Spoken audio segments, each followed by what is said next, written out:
യുവജനോത്സവ നമസ്കാരം. സ്പോട്ട് ലൈവിലേക്ക് സ്വാഗതം. സംസ്ഥാന സ്കൂൾ കലോത്സവത്തിന്റെ അവതരണ ഗാനത്തിന് നൃത്താവിഷ്കാരമൊരുക്കാൻ നടി പണം ആവശ്യപ്പെട്ട സംഭവമാണ് സ്പോട്ട് ലൈവ് ആദ്യം പരിശോധിക്കുന്നത്.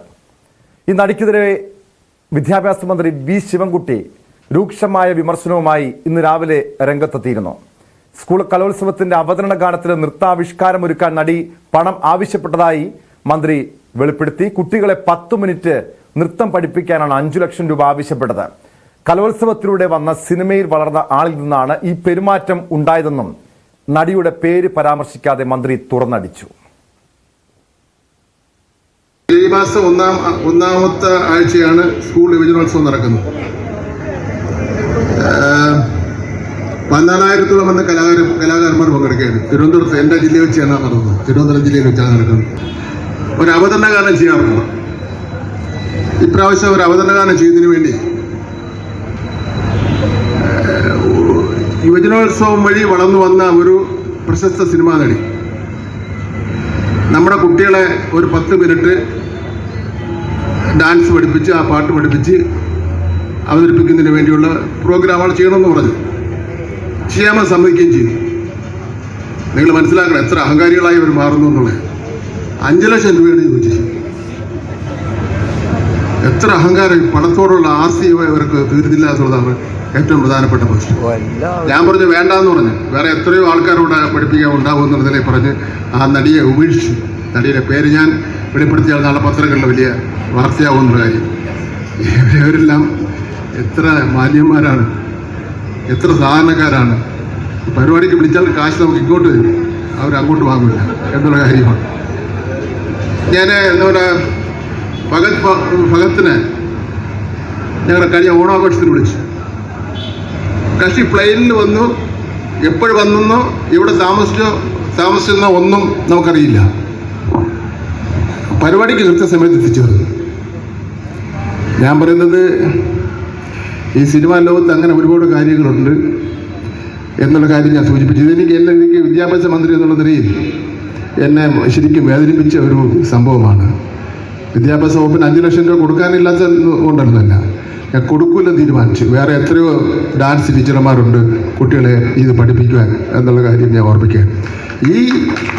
ഈ യുവജനോത്സവത്തിൽ പങ്കെടുത്ത 1-ാം സ്ഥാനം നൃത്തത്തിന് വാങ്ങിയാണ് പേരുകെട്ട് സിനിമയിലൊക്കെ തന്നെ പോയത്. എന്നശേഷം കുറച്ച് സിനിമയും കുറച്ച് കാശുമായപ്പോൾ നമ്മൾ കേരളത്തോട് അഹങ്കാരം കാണിക്കുകയാണ്. കേരളത്തിലെ 47 ലക്ഷം വിദ്യാർത്ഥികളോടാണ് അഹങ്കാരം കാണിച്ചിരിക്കുന്നത് എന്നുള്ള കാര്യം കൂടി ഞാൻ സൂചിപ്പിച്ചുകൊണ്ട്, മാധ്യമങ്ങളുണ്ടെങ്കിൽ പേര് പറയാതെ പത്രങ്ങൾ കൊടുക്കുന്ന എനിക്ക് തെറ്റൊന്നുമില്ല. നടി പണം ആവശ്യപ്പെട്ടത് അഹങ്കാരമാണോ? ഇതാണ് സ്പോട്ട് ലൈവ് ആദ്യം പരിശോധിക്കുന്നത്. ആയിഷത്തുൽ ഷംന ചേരുന്നുണ്ട് വിശദാംശങ്ങളുമായി. ഷംന, മന്ത്രി പറഞ്ഞത് ഒരു 10 മിനിറ്റ് നൃത്തം പഠിപ്പിക്കാനാണ് ഈ നടി 5 ലക്ഷം രൂപ ആവശ്യപ്പെട്ടതെന്നാണ്. ഒരാളുടെ തൊഴിലിന്റെ കൂലി ആവശ്യപ്പെടുന്നത് തെറ്റല്ല എന്നാണ് എൻ്റെ അഭിപ്രായം. മാത്രമല്ല, ഇത് 10 മിനിറ്റ് നൃത്തം പഠിപ്പിക്കണമെങ്കിൽ അതിനുവേണ്ടി വലിയ ഒരുക്കങ്ങൾ വേണം. ഈ 10 മിനിറ്റ് സമയം പോരല്ലോ ഇത് നൃത്തം പഠിപ്പിക്കാൻ.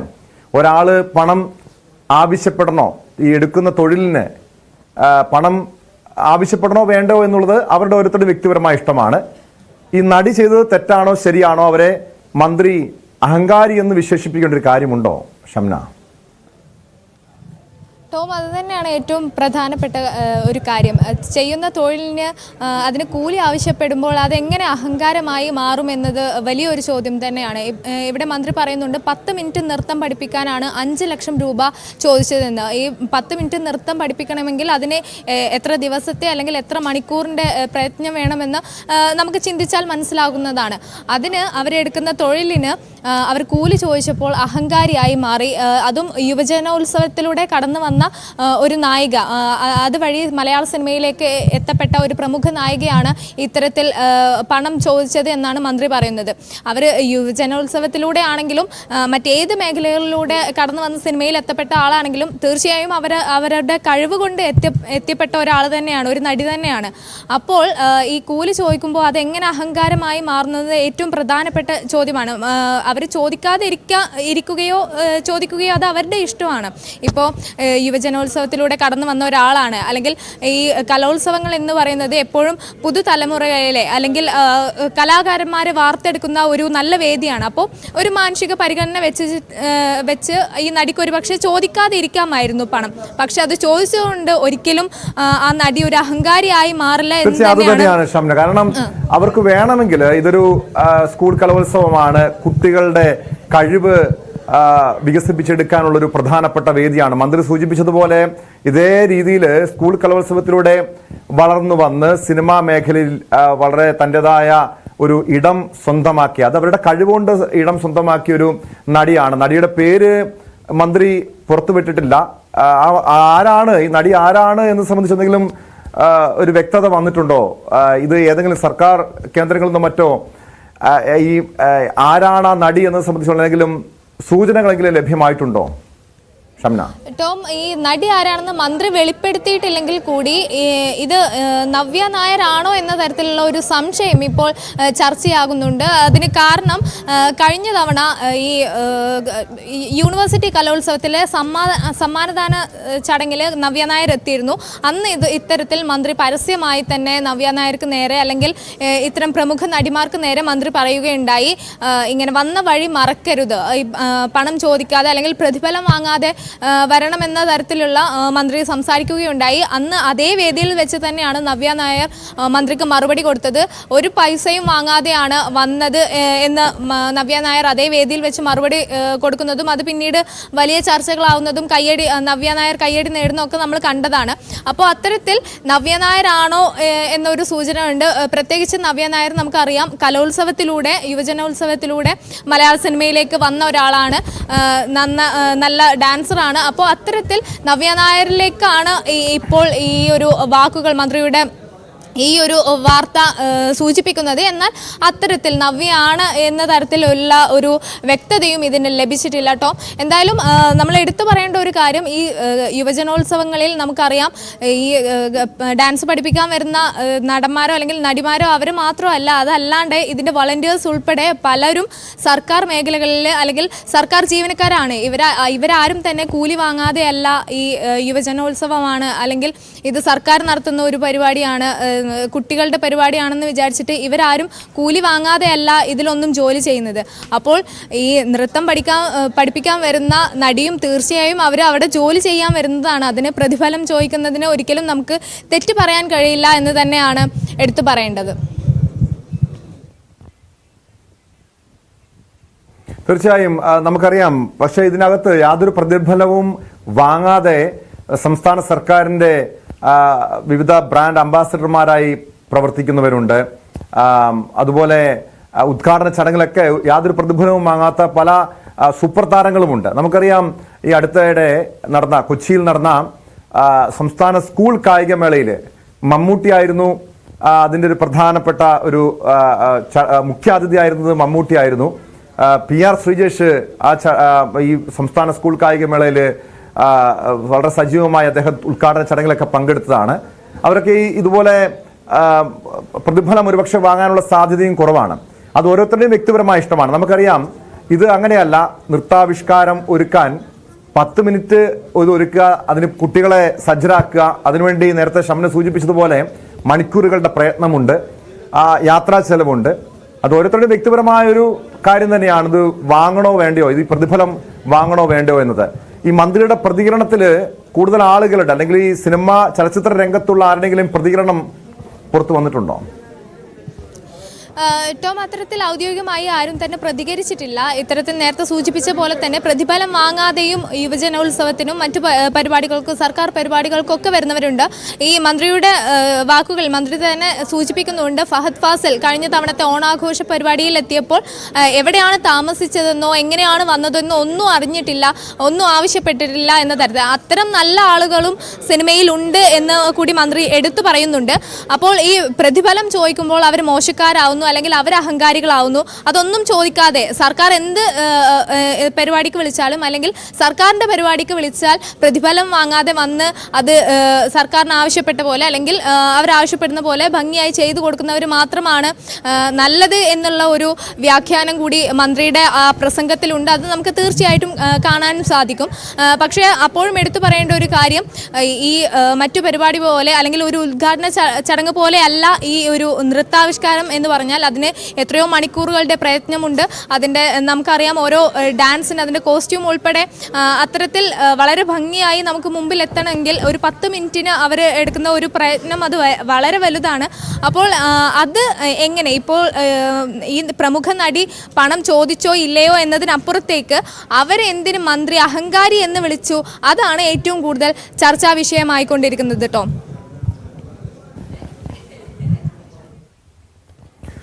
ഷംന, ഇതിനകത്ത് മന്ത്രിയെ പ്രകോപിപ്പിച്ചതെന്താണ്? പണം ആവശ്യപ്പെട്ടതാണോ, 5 ലക്ഷം രൂപ ആവശ്യപ്പെട്ടതായിരിക്കുമോ? ടോം, അതിൽ കുറച്ചും കൂടി ക്ലാരിറ്റി വരേണ്ടത് എന്തായാലും പണം ചോദിച്ചത് തന്നെ ആയിരിക്കുമെന്നാണ് കരുതപ്പെടുന്നത്. കാരണം നേരത്തെ നമുക്കറിയാം, നവ്യ നായരിനെ വേദിയിലിരുത്തി മന്ത്രി സൂചിപ്പിച്ചതും അന്നത്തെ പ്രസംഗത്തിലും അത് ഉണ്ടായിരുന്നു. ഇത്തരത്തിൽ വന്ന വഴി മറക്കരുത് എന്നാണ് അന്ന് മന്ത്രി പറഞ്ഞത്. അപ്പോൾ ഇത്തരത്തിൽ സർക്കാർ പരിപാടികൾക്ക് പണം വാങ്ങുന്നത് ഒരുപക്ഷെ മന്ത്രി ചിന്തിക്കുന്നുണ്ടാവും, ഈ മലയാള സിനിമയിലെ പ്രമുഖ നടന്മാർ പ്രതിഫലമൊന്നും വാങ്ങാതെ വന്ന് സർക്കാർ പരിപാടികളിൽ പങ്കെടുക്കുന്നു, അതേസമയം നടിമാരൊക്കെ വന്ന് വലിയ തുക ആവശ്യപ്പെടുന്നു എന്നതായിരിക്കാം ഒരുപക്ഷെ ഇത്തരത്തിലൊരു പ്രസംഗത്തിന് അല്ലെങ്കിൽ മന്ത്രിയെ പ്രകോപിപ്പിച്ചത് എന്നാണ് കരുതപ്പെടുന്നത്. എന്തായാലും ഇപ്പോൾ ഈ മന്ത്രി സൂചിപ്പിക്കുന്നത് നവ്യ നായരെ ആണോ എന്ന തരത്തിലാണ് ഇപ്പോൾ ചർച്ചകൾ മുന്നോട്ട് പോകുന്നതും. അതിന് പ്രധാനപ്പെട്ട കാരണം നമുക്കറിയാം, നവ്യ നായർ പഴയ കാലത്ത് സിനിമയിലേക്ക് വരുന്ന ആ ഒരു കാലത്ത് യുവജനോത്സവത്തിൽ കരഞ്ഞുകൊണ്ട് വന്ന് സംസാരിക്കുന്നതും അതിനുശേഷം പിന്നീട് നവ്യയെ മലയാള സിനിമയിൽ കാണുന്നതൊക്കെ ഉണ്ടായതാണ്. അപ്പോൾ നൃത്തത്തിലൂടെ അല്ലെങ്കിൽ യുവജനോത്സവങ്ങളിലൂടെ മലയാള സിനിമയിലേക്ക് എത്തപ്പെട്ട നടി എന്ന് പറയുമ്പോൾ തന്നെ ഏതൊരു മലയാളിയുടെ മനസ്സിലും ആദ്യം വരുന്നത് നവ്യ നായരുടെ പേര് തന്നെ ആയിരിക്കാം. പ്രത്യേകിച്ച് കഴിഞ്ഞ വർഷം ഇത്തരത്തിൽ നവ്യ നായരെ വേദിയിലിരുത്തിക്കൊണ്ട് മന്ത്രി പറയുന്നു, അതിന് മറുപടി ആ വേദിയിൽ വെച്ച് തന്നെ നവ്യ നൽകുന്നു. ഇത്തരം സാഹചര്യങ്ങളൊക്കെയാണ് നവ്യയിലേക്ക് ഈ ഒരു പ്രസംഗത്തെ അല്ലെങ്കിൽ മന്ത്രി സൂചിപ്പിക്കുന്നത് നവ്യയാണോ എന്ന തരത്തിലോട്ട് ചർച്ചകൾ വഴിവെക്കുന്നത്. ടോം, എന്തായാലും എടുത്തു പറയേണ്ട ഒരു കാര്യം തന്നെയാണ്, മന്ത്രി ഈ പ്രതിഫലം വാങ്ങിച്ചതിന് മന്ത്രി അഹങ്കാരി എന്ന് വിളിക്കേണ്ടിയിരുന്നോ, അത് ശരിയായോ എന്ന ഒരു കാര്യം തന്നെയാണ് ഏറെ ചർച്ച ചെയ്യപ്പെടേണ്ടതും. ടോം,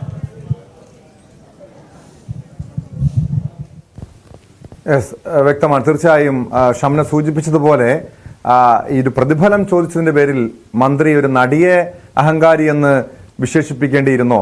ഈ വിഷയം ഇപ്പോൾ ചർച്ചയാകുന്നുണ്ട്. കാരണം ഒരു സ്കൂൾ കലോത്സവത്തിന് യാതൊരു പ്രതിഫലവും വാങ്ങാതെ ഉദ്ഘാടന കർമ്മം നിർവഹിക്കാൻ വേണ്ടി പലരും എത്താറുണ്ട്. ഇതൊരു നൃത്താവിഷ്കാരം കുട്ടികളെ അഭ്യസിപ്പിക്കുന്നതിന് വേണ്ടിയാണ്. അതിനുവേണ്ടിയാണ് അവർ പണം ആവശ്യപ്പെട്ടത്. ഒരു പക്ഷേ മന്ത്രിയെ കൂടുതൽ ചൊടിപ്പിച്ചത് ഈ 5 ലക്ഷം രൂപ, ആ തുകയുടെ വലിപ്പമായിരിക്കുമോ? മന്ത്രി തന്നെയാണ് ഇക്കാര്യം വ്യക്തമാക്കേണ്ടത്. സ്പോട്ട് ലൈവിന് പോകുന്നത് ആലപ്പുഴ വനിതാ ശിശു ആശുപത്രിയിലെ ഒരു ചികിത്സാ പിഴവുമായി ബന്ധപ്പെട്ട വാർത്തയിലേക്കാണ്. വനിതാ ശിശു ആശുപത്രിയിൽ പ്രസവത്തെ തുടർന്ന് നവജാത ശിശുവിന്റെ കൈ തളർന്നു പോയതായി വീണ്ടും പരാതി. ആര്യാട് പഞ്ചായത്തിൽ രമ്യ ആകേഷ് ദമ്പതികളുടെ കുഞ്ഞിന്റെ കൈയാണ് ഞരമ്പുകൾക്ക് പരുക്കുപറ്റി തളർന്നുപോയത്. വാക്വം ഡെലിവറിയിലൂടെ കുഞ്ഞിനെ പുറത്തെടുത്തത് ആരോപണ വിധേയായ ഡോക്ടർ പുഷ്പയാണെന്ന് കുടുംബം പറയുന്നു. ഗുരുതര സംഭവം ചൂണ്ടിക്കാട്ടി കുട്ടിയുടെ രക്ഷിതാക്കൾ ആരോഗ്യമന്ത്രിക്ക് പരാതി നൽകി. പ്രസവത്തിന് ഒരു വെളുപ്പിന് ഒരു 3:30 കഴിഞ്ഞ് ഒരു 5 മണിയൊക്കെ ആയപ്പോഴത്തേക്ക് എനിക്ക് മരുന്ന് കിട്ടതാണ്. ഒരുപാട് വേദന എടുത്ത് എനിക്ക് സർവീസിന് സെന്റിമീറ്റർ ആയിട്ടില്ലായിരുന്നു. ഒരു വൈകിട്ടായിട്ട് ഉച്ചയായിട്ട് 1 സെന്റിമീറ്റർ ഒക്കെ ഉള്ളായിരുന്നു. വികസനം ഇച്ചിരി കുറവായിരുന്നു. അപ്പോൾ അവർ ഫസ്റ്റ് ഡെലിവറി നോർമൽ ഡെലിവറി ആയതുകൊണ്ട് മാക്സിമം നോക്കട്ടെ എന്ന് വെച്ചുകൊണ്ടിരുന്നു. അപ്പം തന്നെ നമുക്ക് ശാരീരികമായിട്ടും ഞാൻ മാനസികമായിട്ടും എനിക്ക് പ്രസവിക്കാനുള്ള ഒരുപാട് അവിടെ കിടന്ന് വേദന നിന്ന് നമ്മുടെ ശരീരത്തിന് പ്രസവിക്കാനായിട്ടുള്ളൊരു ശക്തി ഇല്ലാതായിപ്പോയി. ആ സമയത്തേക്ക് പിന്നെ ഫുള്ളായപ്പോഴത്തേക്ക് ലേബർ കോട്ടിലോട്ട് കയറ്റുന്നതിന് മുമ്പ് വാക്കോ ഇട്ട് എനിക്ക് ഫോളിയസ് കാത്തീറ്റർ ഇട്ടൊക്കെ വെച്ചിരിക്കുകയായിരുന്നു അവർ. അത് കഴിഞ്ഞ് പിന്നെ അനസ്റ്ററ്റോളജിസിനൊക്കെ വിളിച്ച് പറഞ്ഞേക്ക് അഥവാ എന്തെങ്കിലും ഓപ്പറേഷൻ വല്ലതും വേണമെങ്കിൽ ചെയ്യാവുന്ന അത് ആ 8 മണി വരെ നോക്കട്ടെ എന്ന് പറഞ്ഞു. രാവിലെ എന്നെ കിടത്തിയതാണ്. അതിനു മുന്നേ ഉള്ള അപ്പുറത്ത് ബെഡിൽ കിടന്ന പിള്ളേരൊക്കെ സിസേറിനൊക്കെ പോയായിരുന്നു. ഞാൻ അവിടെ നിന്ന് മാക്സിമം നോക്കട്ടെ, ആദ്യത്തെ ഡെലിവറി അല്ലായിരുന്നു എന്ന് പറഞ്ഞ് നോക്കി ഇരുന്ന് അവസാനമായപ്പോഴത്തേക്ക് എനിക്ക് ലേബർ കോട്ടി കഴിച്ചപ്പോൾ എനിക്ക് സംഭവിച്ചെന്ന് പറഞ്ഞാൽ എനിക്ക് ശ്വാസം നന്നായിട്ട് കിട്ടുന്നതായിരുന്നു. കുറച്ച് പേര് ഓക്സിജൻ മാസ്ക് ഒക്കെ വെച്ചു. അപ്പോൾ എന്നോട് പറഞ്ഞു ശ്വാസം കുറയുമ്പോൾ നീ മുകളിലോട്ടും ശ്വാസം എടുക്കണമെന്ന് പറഞ്ഞു. കുറെ പേര് പറഞ്ഞ് പുഷും ചെയ്യണമെന്ന് പറഞ്ഞു. എല്ലാം കൂടെ ഒരുമിച്ച് ചെയ്തപ്പോഴത്തേക്ക് കൊച്ചിന്റെ തല ഇവിടെ വരെ വന്നു കഴിഞ്ഞ് വന്നുകൊണ്ടിരിക്കുമ്പോഴത്തേക്ക് എനിക്കൊരു എല്ലാവരും ഇങ്ങനെ സപ്പോർട്ടല്ല ചെയ്തപ്പോൾ ഇങ്ങനെ ഫണ്ടൽ പ്രഷറൊക്കെ തോന്നിയിരുന്നെങ്കിൽ പെട്ടെന്ന് അങ്ങനെ നോർമൽ ഡെലിവറി ആയി പോയില്ലേ. അതിനു മുന്നേ അവർ വാക്കുവിട്ട് അങ്ങ് എടുത്തു. അങ്ങനെയായിരുന്നു. കുഞ്ഞിനെ നിങ്ങളുടെ കയ്യിലേക്ക് കിട്ടുമ്പോൾ നിങ്ങൾക്ക് കുട്ടിക്ക് കൈക്ക് പ്രശ്നമുണ്ടെന്ന് എപ്പോഴാണ് മനസ്സിലാവുന്നത്? അവര് ഡെലിവറി കഴിഞ്ഞ ഉടനെ തന്നെ കുഞ്ഞ് അധികം അനക്കില്ലായിരുന്നു. പീഡിയാട്രീഷ്യൻ എല്ലാവരും വന്ന് നോക്കിക്കഴിഞ്ഞ് എന്നോട് വന്നിട്ട് പറഞ്ഞ് രമ്യ പെൺകുഞ്ഞാണ്, ഇന്നപോലെ കൈക്ക് ചെറിയൊരു പ്രശ്നമുണ്ടെന്ന് പറഞ്ഞു. വിശദാംശങ്ങളുമായി ആലപ്പുഴയിൽ നിന്ന് ശരണ്യ സ്നേഹജൻ ചേരുന്നു. ശരണ്യ, ഈ വനിതാ ശിശു ആശുപത്രിയിൽ പ്രസവത്തിലെ പിഴവ് റിപ്പോർട്ട് ചെയ്യപ്പെടുന്ന 4ാമത്തെ സംഭവമാണിത്. കഴിഞ്ഞ ദിവസങ്ങളിൽ ശരണ്യ ഓരോ വാർത്തകളും പുറത്തു കൊണ്ടുവന്നതാണ്. ഇത് എന്നാണ് ഈ പിഴവ്, ചികിത്സാ പിഴവ് സംഭവിച്ചത്? ആ കുഞ്ഞിന്റെ ആരോഗ്യനില ഇപ്പോൾ എങ്ങനെയാണ് ശരണ്യ?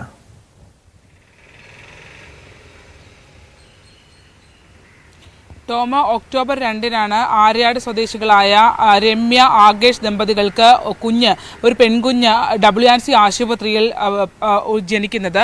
ഈ കുഞ്ഞിന്റെ ചികിത്സയുമായി ബന്ധപ്പെട്ടുണ്ടായ പ്രശ്നങ്ങളാണ് ഇപ്പോൾ കുട്ടിയുടെ അമ്മ തന്നെ രമ്യ പറഞ്ഞത് നമ്മൾ അല്പസമയം മുമ്പ് കേട്ടത്. അതായത് നിരവധി ആരോപണങ്ങൾ ഉയർന്നു നിൽക്കുന്ന, ഒപ്പം തന്നെ 1.5 വയസ്സുകാരന്റെ കൈ പ്രസവത്തെ തുടർന്ന് തളർന്നുപോയി എന്നുള്ള കേസിന്മേൽ കേസെടുത്ത് പോലീസ് അന്വേഷണം നടത്തുന്ന ഡോക്ടർ പുഷ്പയ്ക്കെതിരെയാണ് പുതിയ പരാതി വന്നിരിക്കുന്നത് എന്നുള്ളതാണ് ഏറ്റവും ശ്രദ്ധേയമായ ഒന്ന്. മറ്റൊന്ന്, ഈ ഡോക്ടർ പ്രസവമെടുത്ത അതേ രീതിയിൽ, അതായത് നമുക്കറിയാം, നേരത്തെ നമ്മൾ കണ്ടതാണ് 1.5 വയസ്സുകാരനായ വിഹാന്റെ കൈ ഇതേപോലെ സമാനമായ രീതിയിൽ വലത് കൈ വാക്വം ഡെലിവറിയിലൂടെ പുറത്തെടുത്ത ഘട്ടത്തിൽ ശരീരത്തിലെ നാഡികൾക്ക്, പ്രത്യേകിച്ച് കഴുത്തിൽ നിന്ന് താഴത്തേക്കുള്ള ഈ നാഡികൾക്ക് പ്രശ്നമുണ്ടായിയാണ് കുഞ്ഞിന് കൈയുടെ ചലനശേഷി നഷ്ടപ്പെട്ടിരുന്നത്. ആ സംഭവവുമായി ബന്ധപ്പെട്ടുള്ള പരാതികൾ നിൽക്കുന്നു. സൗത്ത് പോലീസ് ഡോക്ടർ പുഷ്പയ്ക്കെതിരെ അന്വേഷണം നടത്തി വരുന്നു. ഈ സംഭവങ്ങളൊക്കെ നിലനിൽക്കുമ്പോഴാണ് ഇപ്പോൾ കഴിഞ്ഞ ഒക്ടോബർ 2-ന് പ്രസവമെടുത്ത കുഞ്ഞിനും ഇതേ അവസ്ഥ തന്നെ നവജാത ശിശുവിന് ഉണ്ടായിരിക്കുന്നു എന്നുള്ളത് ഇപ്പോൾ നമുക്ക് വ്യക്തമാകുന്നത്. ആ കുട്ടിയെ നമ്മൾ കണ്ടിരുന്നു. അതിന് ഒരു കൈ, അതായത് കഴുത്തിൽ നിന്ന് താഴത്തേക്ക് വരുന്ന ആ ഞരമ്പുകൾക്കാണ്, കൈയിലേക്ക് വരുന്ന ഞരമ്പുകൾക്കാണ് വാക്വം ഡെലിവറിയിൽ പ്രശ്നം സംഭവിച്ചിരിക്കുന്നത്. ഈ കുട്ടിയുടെ ഡെലിവറിയും എടുത്തത് ഡോക്ടർ പുഷ്പയായിരുന്നു എന്നുള്ളതാണ്. രാവിലെ 3:30 പ്രസവത്തിനായി കയറ്റിയിട്ട് വൈകിട്ട് 7:30 ഈ പ്രസവം നടക്കുന്നത്.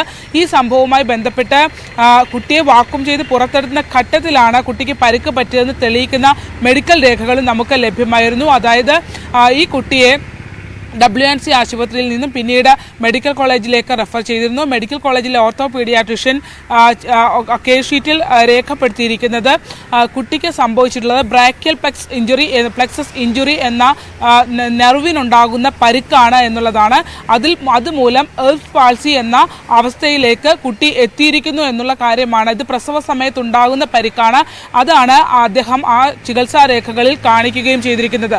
മറ്റൊന്ന്, ഈ ഡോക്ടർ ദീപ്തി, അതായത് ആലപ്പുഴ വനിതാ ശിശു ആശുപത്രിയിലെ സൂപ്രണ്ട് ഡോക്ടർ ദീപ്തിയും ഒപ്പം തന്നെ ഇതിനു മുമ്പ് കൈ തളർന്നുപോയ കുട്ടിയുടെ അച്ഛനായ വിഷ്ണുവും തമ്മിൽ സംസാരിക്കുന്ന ശബ്ദരേഖ കഴിഞ്ഞ ദിവസം ന്യൂസ് 18 പുറത്തുവിട്ടിരുന്നു. ആ ശബ്ദരേഖയ്ക്കുള്ളിൽ ഡോക്ടർ വ്യക്തമാക്കുന്നത് 4 കുട്ടികൾക്ക്, അതായത് 3 കുട്ടികൾക്ക്, വിഷ്ണുവിന്റെ കുഞ്ഞ് വിഹാൻ ഉൾപ്പെടെ 3 കുട്ടികൾക്ക് 1.5 വർഷം മുമ്പ് നടന്ന പ്രസവത്തിൽ ഈ ഡോക്ടർ പുഷ്പ എടുത്ത കേസിൽ വാക്വം ഡെലിവറിയിൽ സമാനമായ നെർവിന് ഇഞ്ചുറി സംഭവിച്ചിട്ടുണ്ട് എന്നുള്ള കാര്യം അവർ വ്യക്തമാക്കുന്നുണ്ട്. പക്ഷേ ആ കുട്ടികൾ റിക്കവറായി വന്നിട്ടുണ്ട് എന്നുള്ള കാര്യമാണ് പറയുന്നത്. അതായത് ഈ കാര്യങ്ങളെല്ലാം ആരോഗ്യ വകുപ്പിന് അറിയാമെന്നുള്ള കാര്യം വ്യക്തമാക്കുന്നതാണ് ഈ ശബ്ദരേഖ. ഒപ്പം ഈ കുഞ്ഞുങ്ങൾക്ക്, അതായത് 1.5 വർഷം മുമ്പ് 3 കുട്ടികൾക്ക് സമാനമായ രീതിയിൽ വാക്വം ഡെലിവറിയിലൂടെ ഡോക്ടർ പുഷ്പ എടുത്ത കേസുകളിൽ പ്രശ്നമുണ്ടായിട്ടുണ്ട്. അതുകൂടാതെയാണ് ഇപ്പോൾ 58 ദിവസത്തിന് മേലായ കുഞ്ഞിനെ നമ്മൾ ഇന്നലെ കണ്ടത്. ആ കുട്ടിക്കും സമാനമായ രീതിയിലാണ്. കുട്ടിയുടെ അവസ്ഥ അതീവ ദയനീയമാണ്. അതായത് കൈയുടെ മുട്ടിന് താഴത്തേക്ക് കുഞ്ഞ് കൈ നിവർത്തി തന്നെയാണ് കുട്ടി കിടക്കുന്നത്. മാത്രമല്ല കുഞ്ഞിൻ്റെ കൈക്ക് ബലമില്ല. കൈ പിടിക്കുകയാണെങ്കിൽ കുഞ്ഞിന് കൈ ഉയർത്താനോ അല്ലെങ്കിൽ എന്തെങ്കിലും ഒരു വസ്തുവിനെ പിടിക്കാനോ ഒന്നും കുട്ടിക്ക് പറ്റില്ല. ഒരു കൈ മാത്രം ഉപയോഗിച്ചാണ് ആ 58 ദിവസത്തിന് മേൽ പ്രായമുള്ള കുഞ്ഞ് ഇപ്പോൾ കളിക്കുകയും ഒക്കെ ചെയ്യുന്നത്. ആ കുട്ടിയുടെ വലത് കൈ ഇങ്ങനെ നിവർന്ന് തന്നെ കിടക്കുകയാണ്. ഒപ്പം നമ്മൾ പിടിച്ച് ഉയർത്തിയാലും കൈ നിൽക്കില്ല, കൈ താഴത്തേക്ക് വീണു പോകുന്ന അത്ര ദയനീയമായ സംഭവമാണ് ഇപ്പോൾ ഈ WNCയുമായി ബന്ധപ്പെട്ട് അവിടെ പ്രസവത്തിന് എത്തിയ സ്ത്രീക്കും കുട്ടിക്കും ഉണ്ടായിട്ടുള്ളത്. എന്തായാലും ഈ സംഭവത്തിനകത്തും ഇപ്പോൾ ആരോഗ്യ വകുപ്പിന് ആ കുടുംബം പരാതി നൽകി. അവരുടെ കുടുംബ സാഹചര്യമൊക്കെ വളരെ കഷ്ടമാണ്. കാരണം ഈ കുട്ടിയുടെ പിതാവ് ഓട്ടോറിക്ഷ ഡ്രൈവറാണ്. കുഞ്ഞ് ജനിച്ച അന്ന് മുതൽ ഇപ്പോൾ ഭാര്യ നേഴ്സുമാണ്. ഒപ്പം കുഞ്ഞ് ജനിച്ച അന്ന് മുതൽ കുട്ടിയെ കൊണ്ട് ഇവരെ ജനറൽ ആശുപത്രിയിൽ ഇപ്പോൾ PMR വിഭാഗത്തിൽ, അതായത് ന്യൂറോ വിഭാഗത്തിൽ പരിശോധന നടത്തുകയും ഫിസിയോതെറാപ്പി അടക്കമുള്ള കാര്യങ്ങൾ കുട്ടിക്ക് ചെയ്തു വരികയുമാണ് ചെയ്യുന്നത്. പക്ഷേ അതിന്റെ സക്സസ്ഫുൾ എത്രമാത്രമാണ് എന്നുള്ളതിനെ സംബന്ധിച്ച് ഇപ്പോഴും ഒരു ഉറപ്പ് ഡോക്ടർമാർ അവർക്ക് നൽകുന്നില്ല. പാവപ്പെട്ടവരും സാധാരണക്കാരുമായ ആളുകളാണ് സർക്കാർ ആശുപത്രിയെ ആശ്രയിക്കുന്നത്. പക്ഷെ ഇതുപോലുള്ള ദുരവസ്ഥ ഇപ്പോൾ ഒരാൾക്കല്ല സംഭവിക്കുന്നത്. തുടർച്ചയായി 4 പേർക്ക് 4 കുട്ടികളുടെ ജീവിതമാണ് വലിയ അപകടാവസ്ഥയിലേക്ക് പോയിരിക്കുന്നത്. ശരണ്യ, ഇവിടെ ഈ ഡോക്ടർക്കെതിരെ തുടർച്ചയായി ഡോക്ടർ പുഷ്പക്കെതിരെ പരാതി നൽകിയിട്ടുണ്ട്. പക്ഷെ ഇവിടെ മെഡിക്കൽ ബോർഡ് രൂപീകരിക്കും, ഡോക്ടറുടെ ഭാഗത്ത് യാതൊരു പിഴവും ഉണ്ടായിട്ടില്ല, വീഴ്ചയും ഉണ്ടായിട്ടില്ല എന്ന റിപ്പോർട്ട് കൊടുക്കും. ഈ ഡോക്ടറെ സംരക്ഷിക്കുന്ന ഒരു സമീപനം, ഈ വിഷയത്തിലും അതിനപ്പുറം എന്തെങ്കിലും നടപടി പ്രതീക്ഷിക്കാമോ?